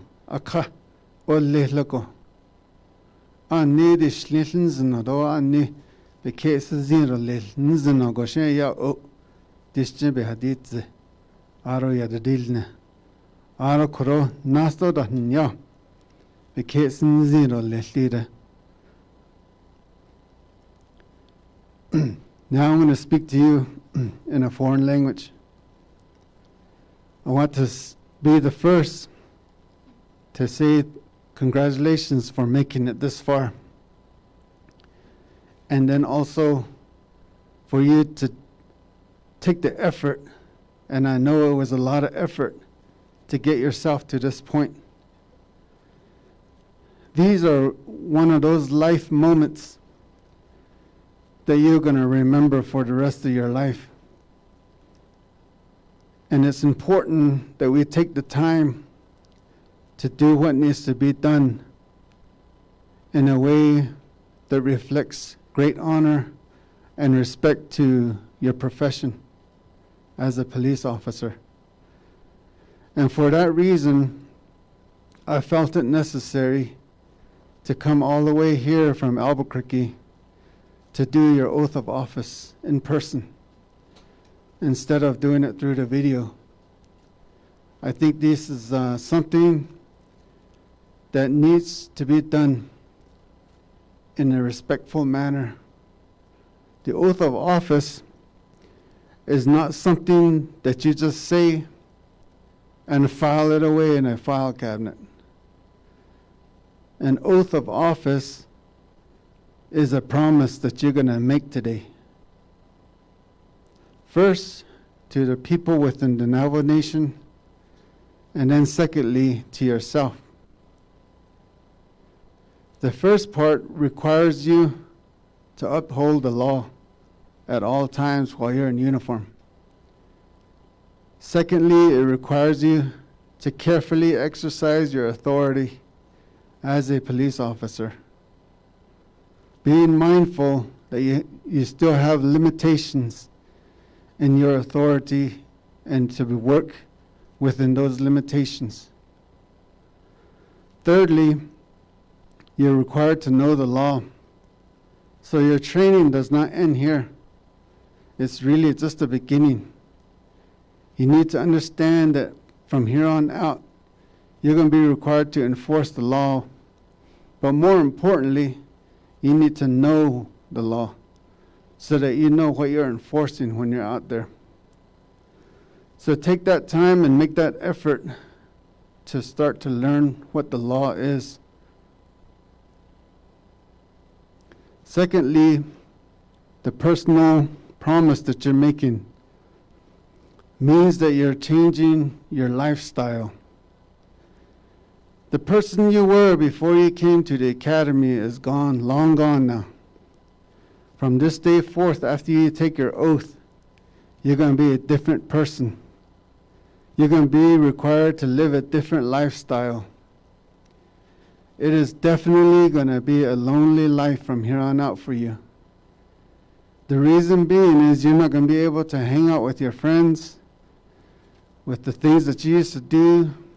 You're not going to be able to hang out with certain relatives because of the line of work that you have chosen in this profession as a police officer. You're going to have to live a life apart from here on out. That's the reason why I say it's a lonely job. Secondly, you're going to always be looked at as a police officer, no matter where you go, no matter what you do. You're no longer going to be Joe Yazzie, Jane Yazzie. You're going to be Police Officer Yazzie from here on out. No matter where you go, even if you're out of uniform, you're going to be known as a police officer. So it's going to be important for you to understand that even out of uniform, you're going to have to make sure that you uphold the honor and dignity that your profession deserves. So don't misbehave when you're out there in your private life. Don't try to sneak around and do things that are considered conduct unbecoming a police officer. The first time you do that, somebody is going to say, there's that police officer, he's doing that or she's doing that. So that's the reason why you need to understand that. You have to live a life apart. You have to live that lonely line. You walk that lonely line for yourself. You might have a lot of influence and a lot of temptation, but you got to remember that today you're making a promise to yourself that you're going to conduct yourself in a way that's respectful and dignified in all manner, no matter wherever you are, because that's how they're going to see you. That's how they're going to look at you. So those are the few things that I wanted to say to you before I conduct your oath of office. You're not a police officer yet until you make these promises. After you make these promises, then you're going to be held to these promises for the rest of your career, however long that's going to be. So remember these words that you're about to repeat. When you're out there in the field, parked by yourself in the middle of the night on patrol, reflect on these words every once in a while and remember these words as you move along throughout your career. They will be your guide.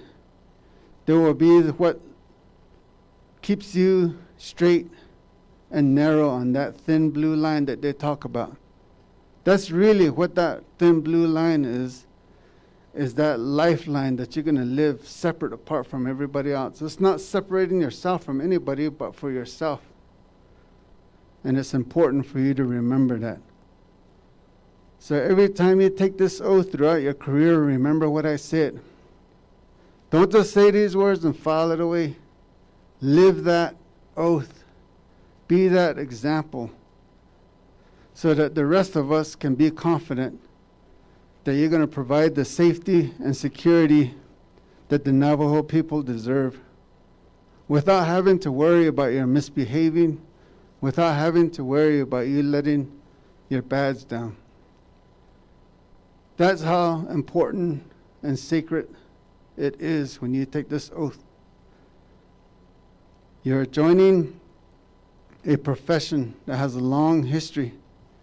Your department was established in 1872, and it's been in existence since that time to today. So you have to live up to a long history of being a police officer in Navajo Nation, which is Navajo police officer. So remember that it deserves the dignity and respect all the time, off and on the job. So, with those words, I'm going to go ahead and conduct your oath of office. The way we're going to do this is I'm going to start off by saying, I state your name. When I say state your name, you're going to say your name. And then you're going to repeat all the words that I'm going to say all the way from the beginning to the end after that.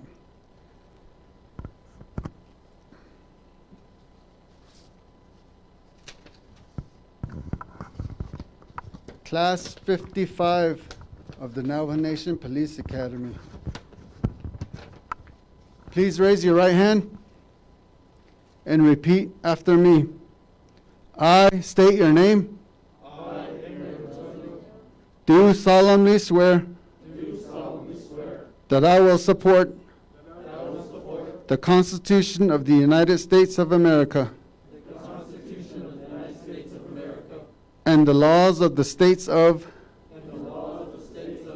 Arizona, New Mexico, Utah, and the Navajo Nation. That I will bear true faith and allegiance to the same, and that I will defend them against all enemies whatsoever. That I will faithfully and impartially perform the duties of a police officer to the best of my ability. So help me God. Congratulations. Do good work out there. And may God bless you and your families. Thank you.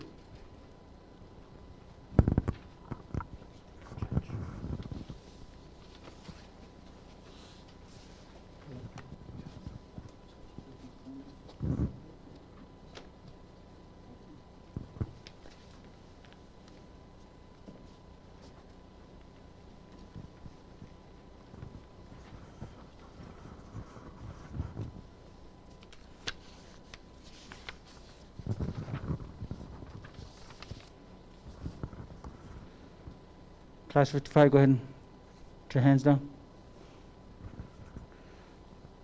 Class, take seats.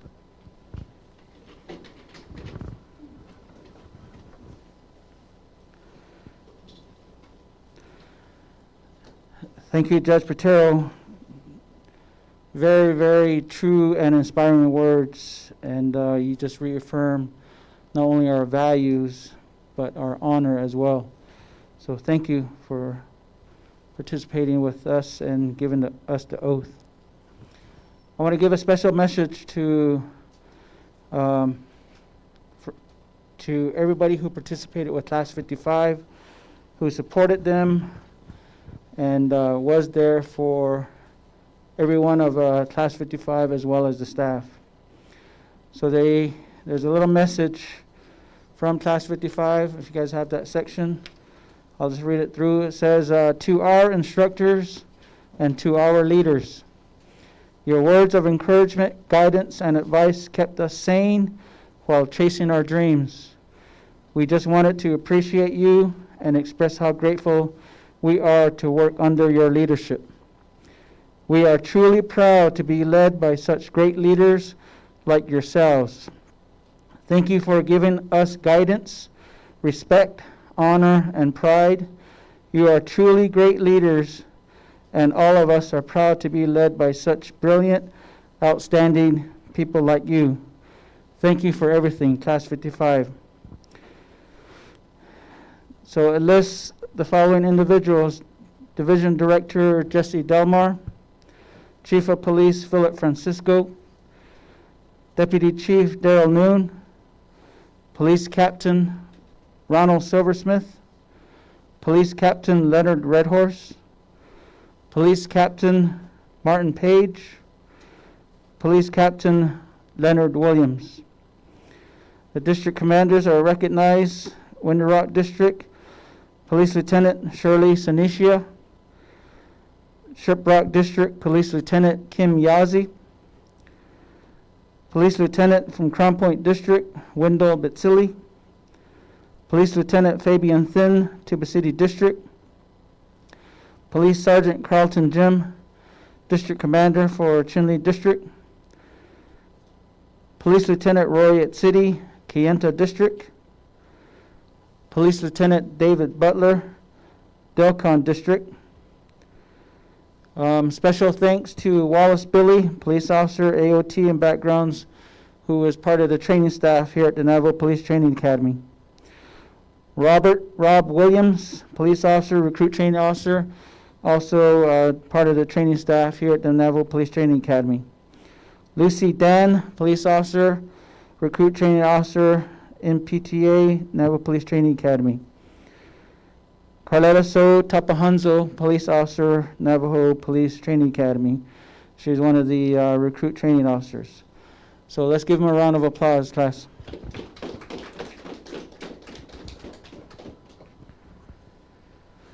I'd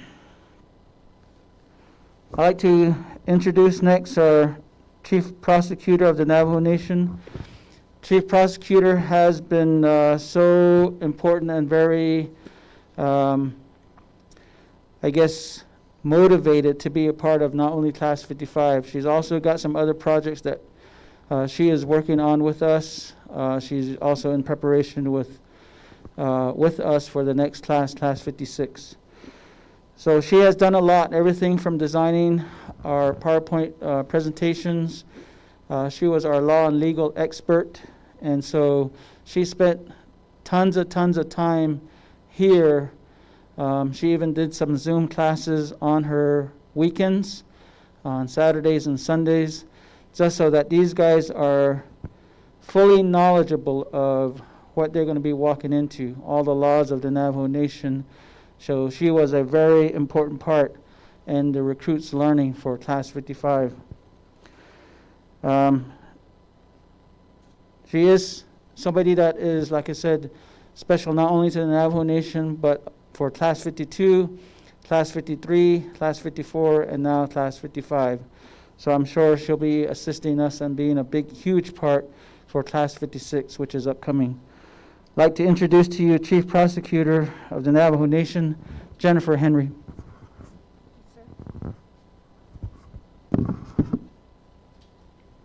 Good afternoon. Officers, good afternoon. Happy New Year. If you know nothing else, you know I can talk, right? So, it's really an honor and a privilege for me. The mic. It's an honor and a privilege for me to be here to speak with you. And I know that most everybody who speaks at graduations says that. But I want to tell you why it's such an honor for me. Back in 2002, I started getting invited to teach at Toye Academy. Back then, I worked for our courts. And toward the end of every academy, I was invited to teach complaint writing and report writing. And I would come, and my job was to tell recruits how our law was made, how our government works. And I would hold up the statute books, and I would say, these blue books, this is our law. And the recruits would always look so confused. And someone was always brave enough to say, we've never seen that. So I was taken aback. It was because they had spent their time in the academy learning state law and federal law, and they had never seen our law.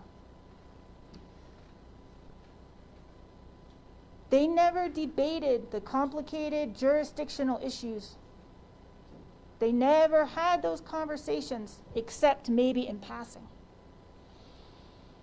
How far we have come.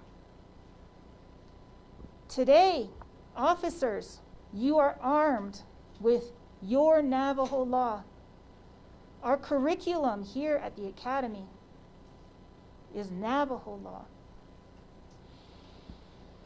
Today, I'm not going to talk to you about your duty or your mission or the dangers you will face. I'm not going to tell you about the media or the current political environment with the law enforcement profession. What I want to talk to you about today is something that has been in the background of many of the times you and I have been here together throughout the Academy. I want to give you some advice on how to build a long and successful career and the importance of building relationships.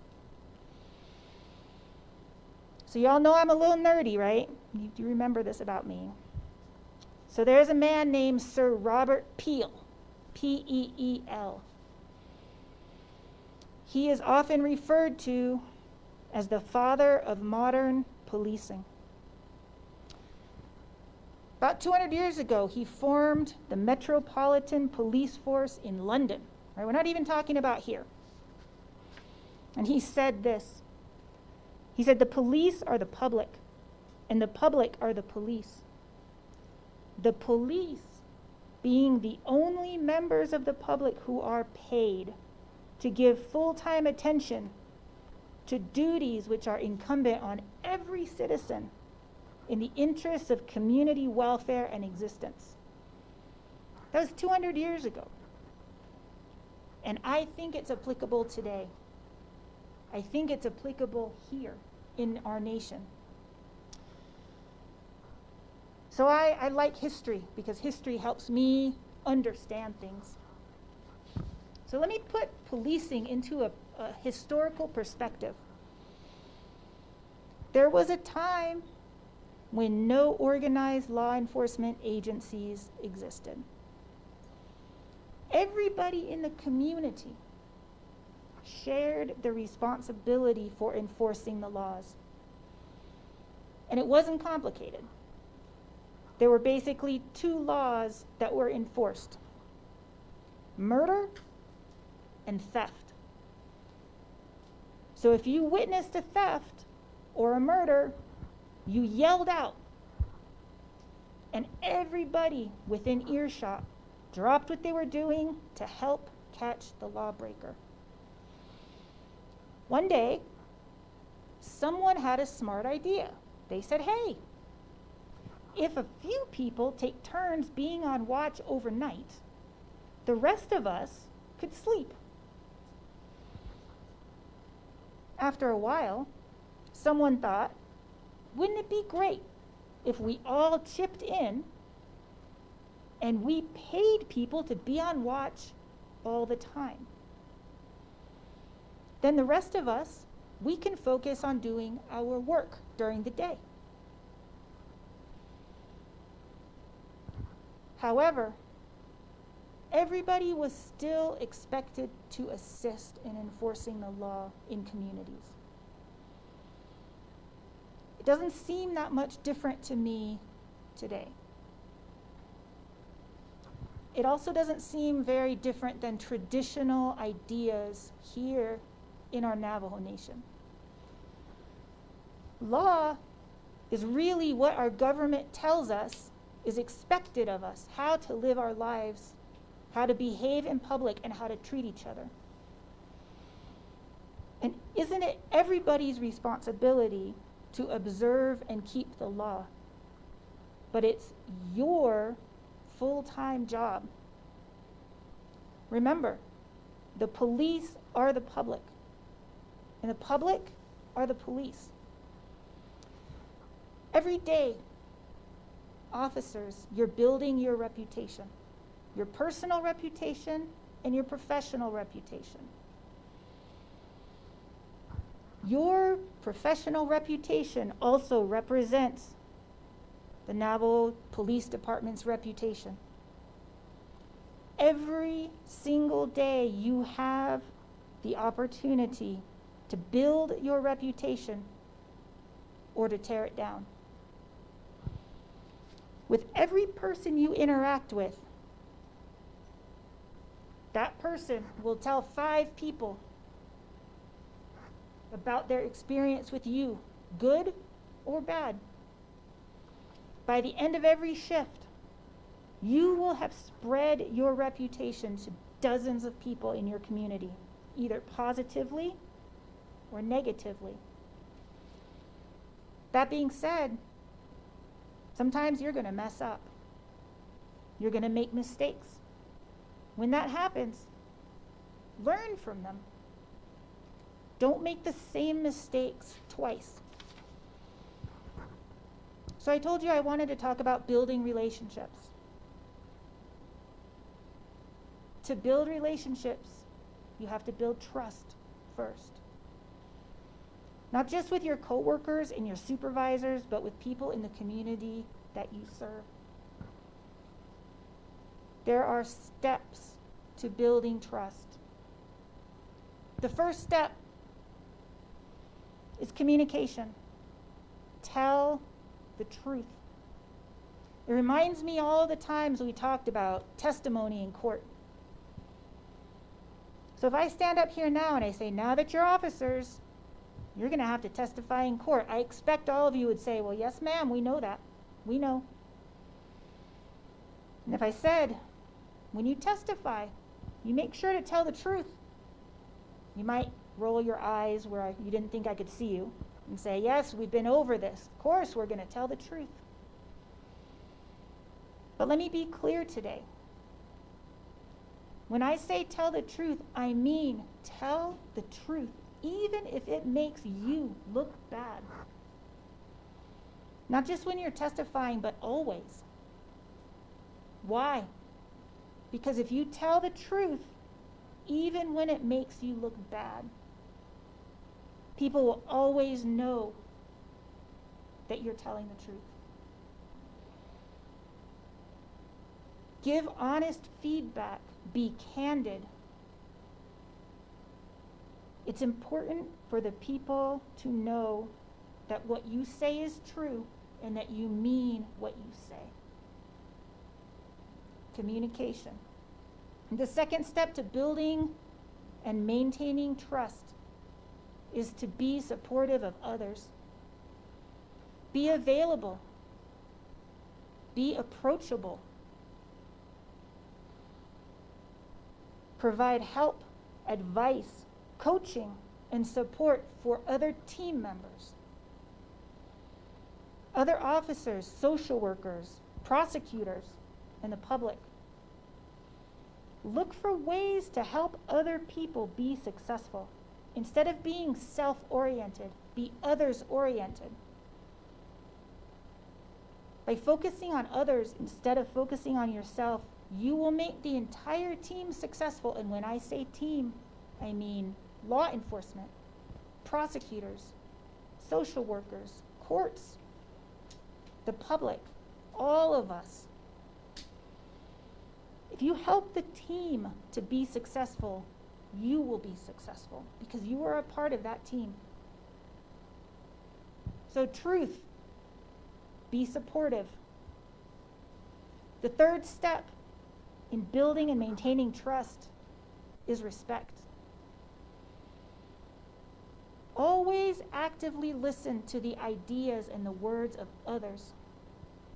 Listen to understand what they're telling you, rather than thinking about what you'll say when they stop talking.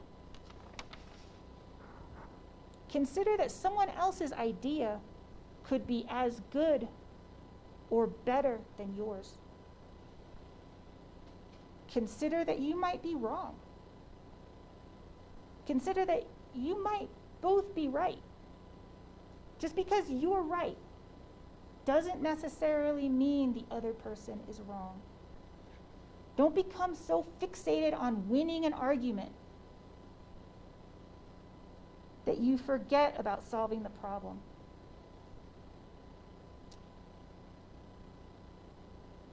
The fourth step in building and maintaining trust is fairness. Not only with community members, but your teammates. Be quick to give credit and recognition to those who deserve it. My dad used to tell me, the best way to gain power is to give it away. And I didn't understand that for a long time. But now I do. Give others credits for your team's accomplishment. Your teammates, they know what your part was. Your community members, they'll come to know who you are. If you did a good job, let other people talk about you in a positive way. Truth, support, respect, fairness. The fifth step in building and maintaining trust is consistency. Be consistent and predictable in everything you do throughout your days. To me, consistency is related to integrity. It's really hard to be consistent. It means being present and actively engaged in whatever it is that you're doing in that moment. Be engaged when you're on patrol, when you're with your families, with your friends. If you tell someone you're going to do something, do it. If you tell someone, I'll follow up with you, follow up with them. When consistency becomes a habit, it gets easier. And when you're following through, when you're being consistent, you're building trust.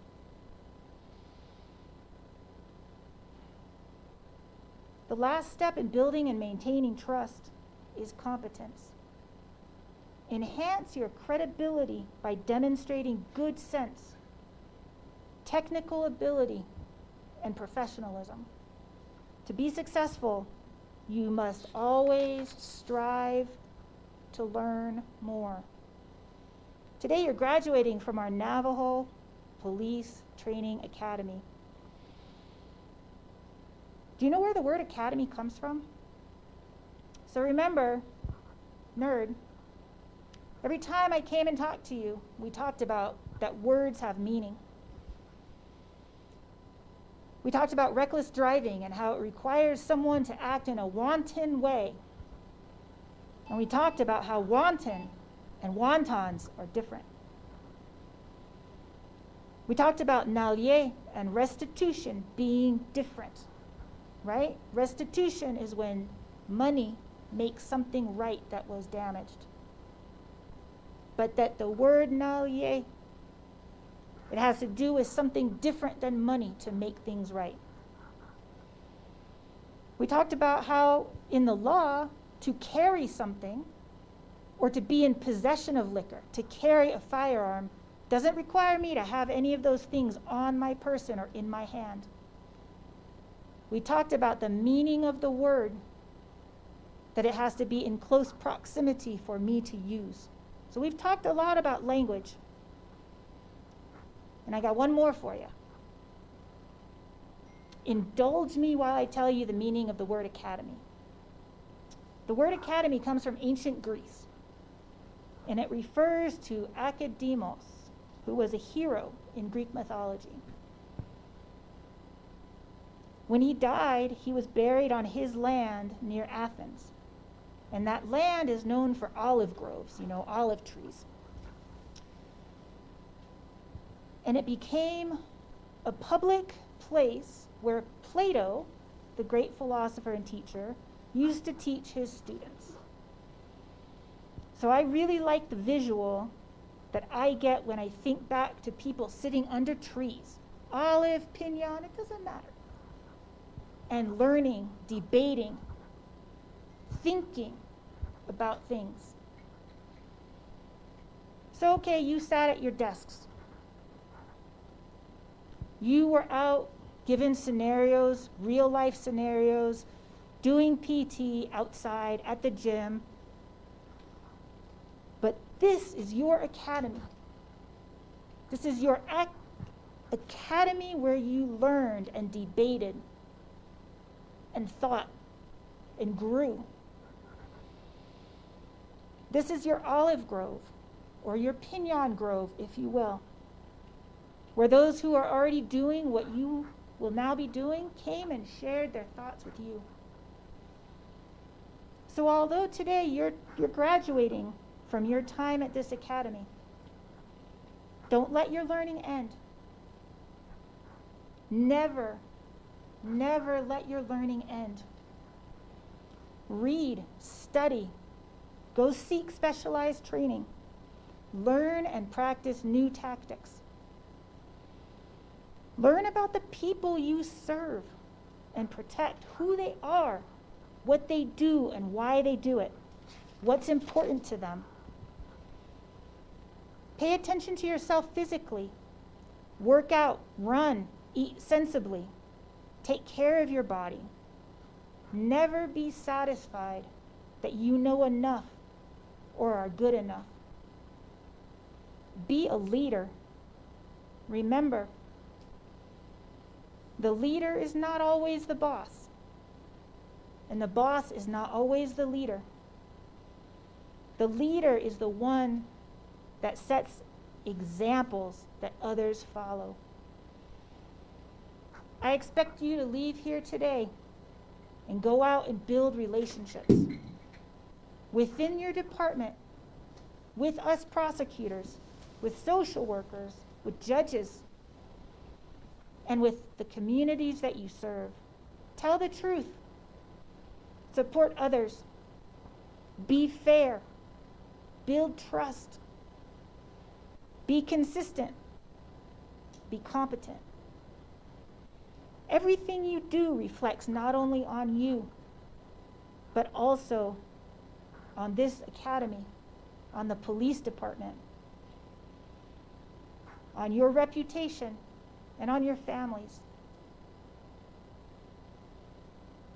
Keep in mind, it's not us against the community. We are all part of the communities we serve. So as Robert Peel said, Sir Robert Peel, the police are the public, and the public are the police. The police, you, being the only members of the public who are paid to give full-time attention to duties which are incumbent on all of us, on every citizen, in the interest of community welfare and existence. So now, as I think I told you last time happens in court, after testimony, it's time for me to say to you, I got nothing further. Thank you, guys.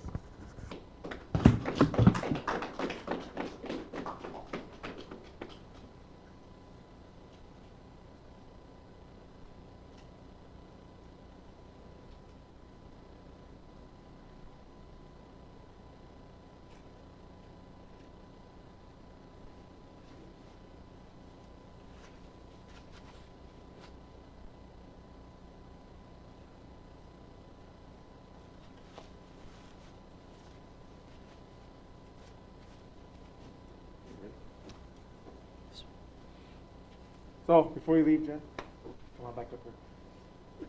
So, we would like to present you with this this plaque for your preparing our law enforcement professionals for their soon-to-be service and duty. There's a quote on here that I especially like. Some are born great, some achieve greatness, and some have greatness thrust upon them. So I think that fits both of us. So. Thank you. Thank you for your help. Thank you.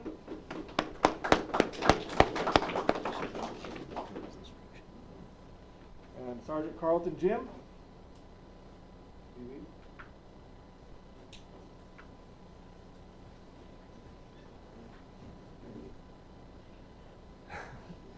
Sergeant Jim, for your coming in and doing instruction with the Academy, I'd like to present you with this also. So thank you for your tireless energy and unwavering dedication, your contributions to the Navajo Police Department and the people of the Navajo Nation are unparalleled. Thank you,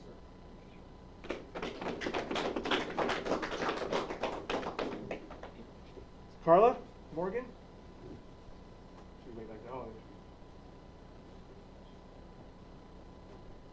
So for you also, thank you for your tireless energy and unwavering dedication. Your contributions to the Navajo Police Department and the people of the Navajo Nation are unparalleled. For all your help processing these recruits and the help with everything out here at the academy. Thank you. And Christina Sosi, probably hiding way back there. Christina Sosi is the PIO, so she does a lot of things for me and the department. So a lot of it has been up here at the academy. So thank you for your tireless energy and unwavering dedication. Your contributions to the Navajo Police Department and the Navajo people, the Navajo Nation are unparalleled.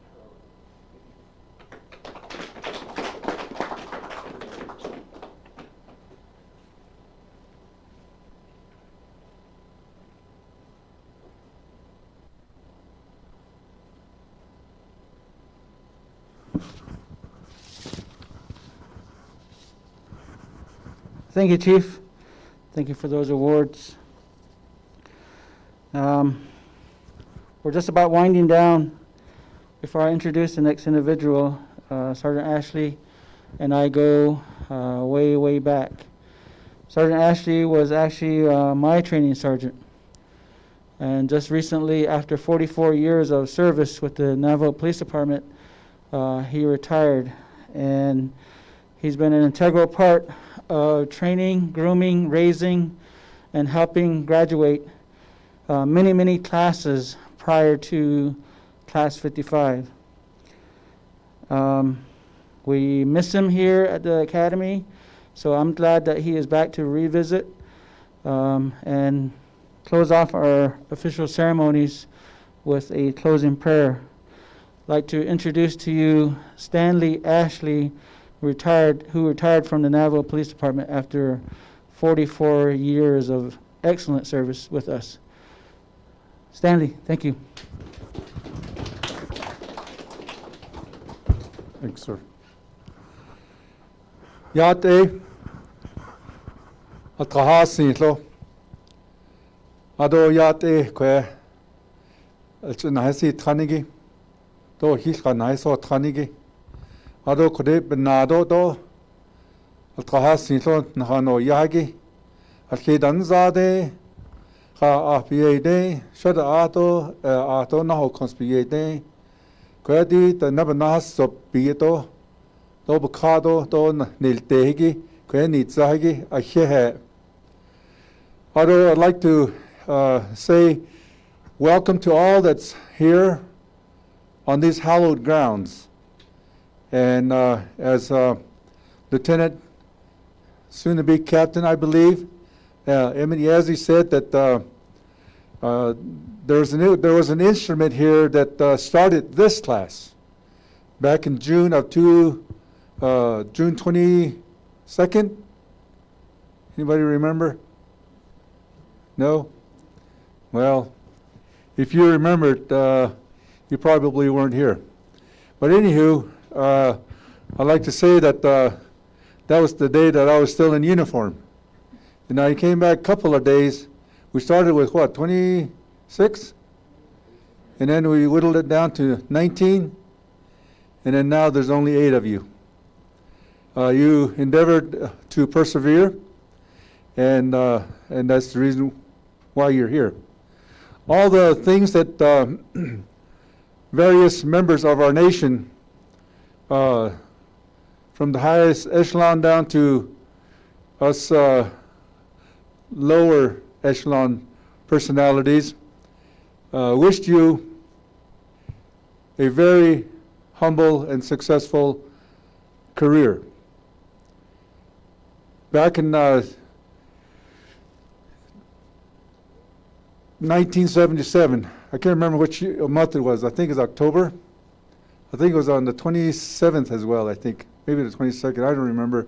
But that's when I started. And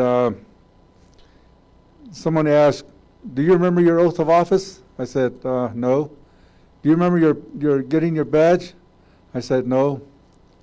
Somebody said, hey, it's time for you to go to work. Here's a set of keys. Go outside. The unit's back there somewhere. Find it and go to work. That was our tutelage. And it's not like that today. But I want to congratulate you. My hat's off to you, as I don't have a hat. But I want you to be comfortable in what you're doing and what you're going to endeavor, the districts that you're going to be representing, and the nation that you're representing, Navajo Nation. And each and every one of you, male, female alike, you're all in this together. We were all in this together. You're still into it, and you're just barely beginning. 44 years is a long time. And I can say with absolute gusto that is a dang fine ride. Hoorah, let's do it again. Okay, so with that, thanks to everybody here. Also the Zendo, AAR, Alcindi Tlistida, Queho Agi, Janot Ayata, and this is a base behind Nihieto Nojane, Hoshib and Sikisto, Hoshib is like no doubt that it was a request made by a president, second by and motion by the lot of you to have me here to do your benediction, as it were a closing prayer. So without further ado, a lot of what I've just iterated to you is going to be said in the Navajo language. And our esteemed honor said, well, I'm going to say this in our language, and then he said, I'm going to say this in a foreign language. And he brought up, and he talked to you in English, which is a foreign language to us. So, attention. Attention. Remove. Cover.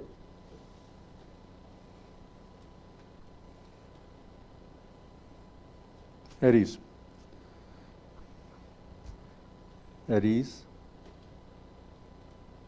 Feet apart. Cover down.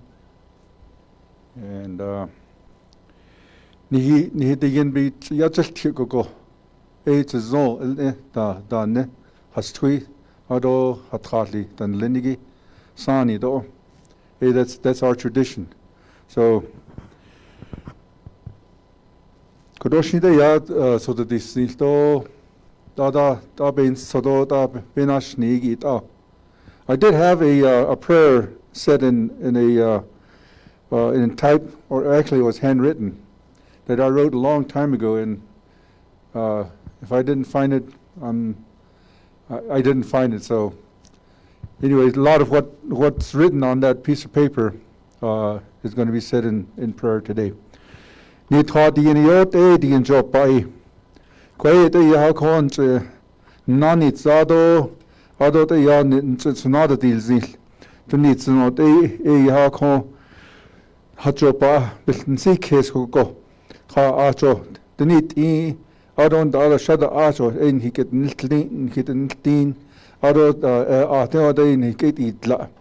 Ado charles ke le ya kon e ya bin ni tan lini ke e hota de ben hilta hat dolzish di de ya khoye so da ye set khode be ni san le ho so set is it I don't da ya kho che bi de ya khon de da is than le ho khode e khoye de ya khode ba a hat ni zil because lato I don't live it aj but it's ne large but la hat ni sage but suddenly ni konde do odo but suddenly ni konde ye hadet edge konde ye o ido ye chin ye ni to ye ni adon da ye ti sai ta konde be kin da ti sal ta hui 그런 나 iti ta kon oho a hol ye konde i las li ho digin yot e digin jo pa in lini donini oho ta soje de ya kon in do at soje de ya konde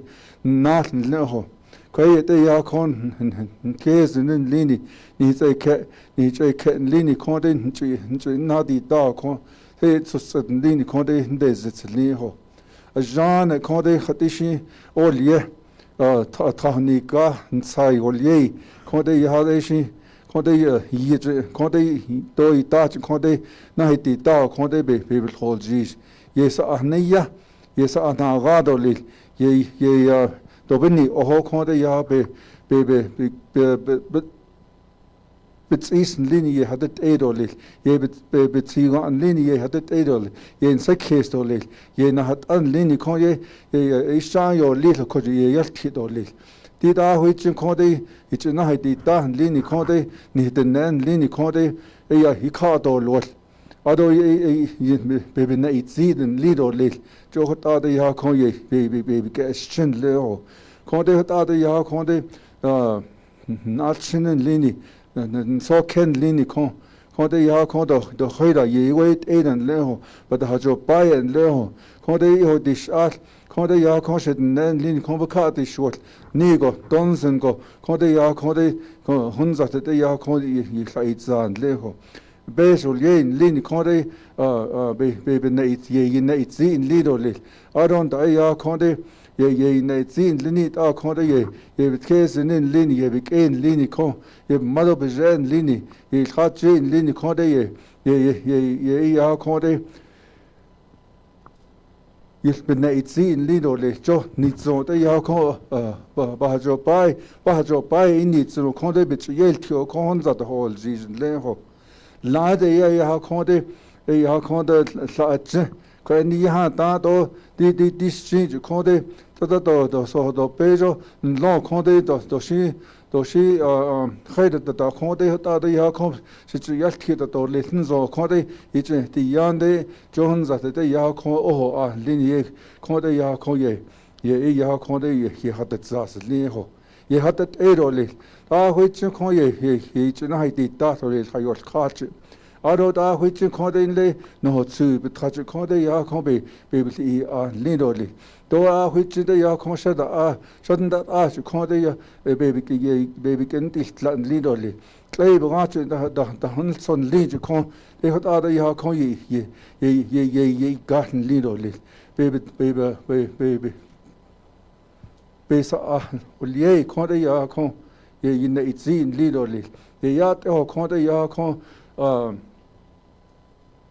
ye da ka do lo aro ye de lin ta kon de ya kon ye nen lin kon ye ya kon ye bil lin do le do ye lin do le to ni zo de ya ta de ya kon ye ti do kon de ya nan ti no le kon de be ya kon de be na be ni ti no kon hun za de ho ji lin le ho ni he ho je kon de ya kon de ye ya sin do le I got de ya je ado ta kon ye ka do le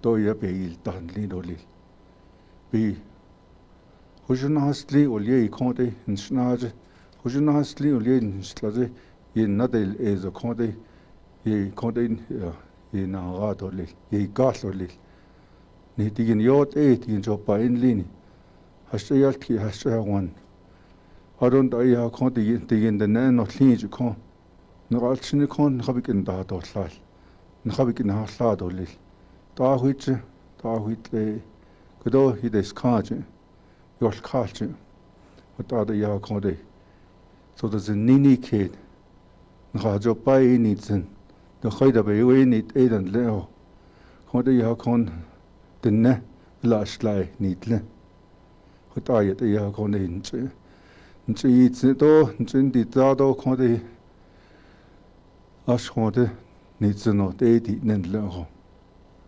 hot za go be ni na sin sa be ni chi ho jon do le ni chi ho jon hasli do le ho jon hasli ho jon hasli ho jon hasli ho jon hasli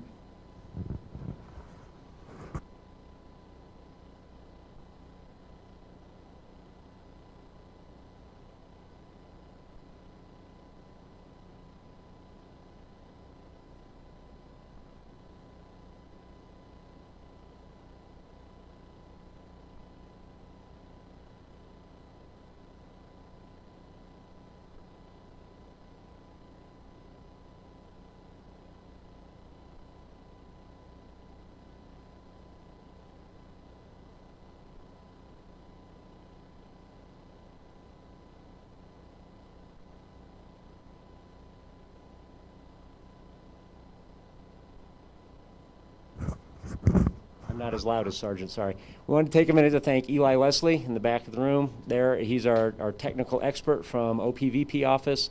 He's on loan to us today, making sure the live stream goes off unhitched. If only he would have trained me on how to use this microphone, it would have been perfect. Thank you, Eli.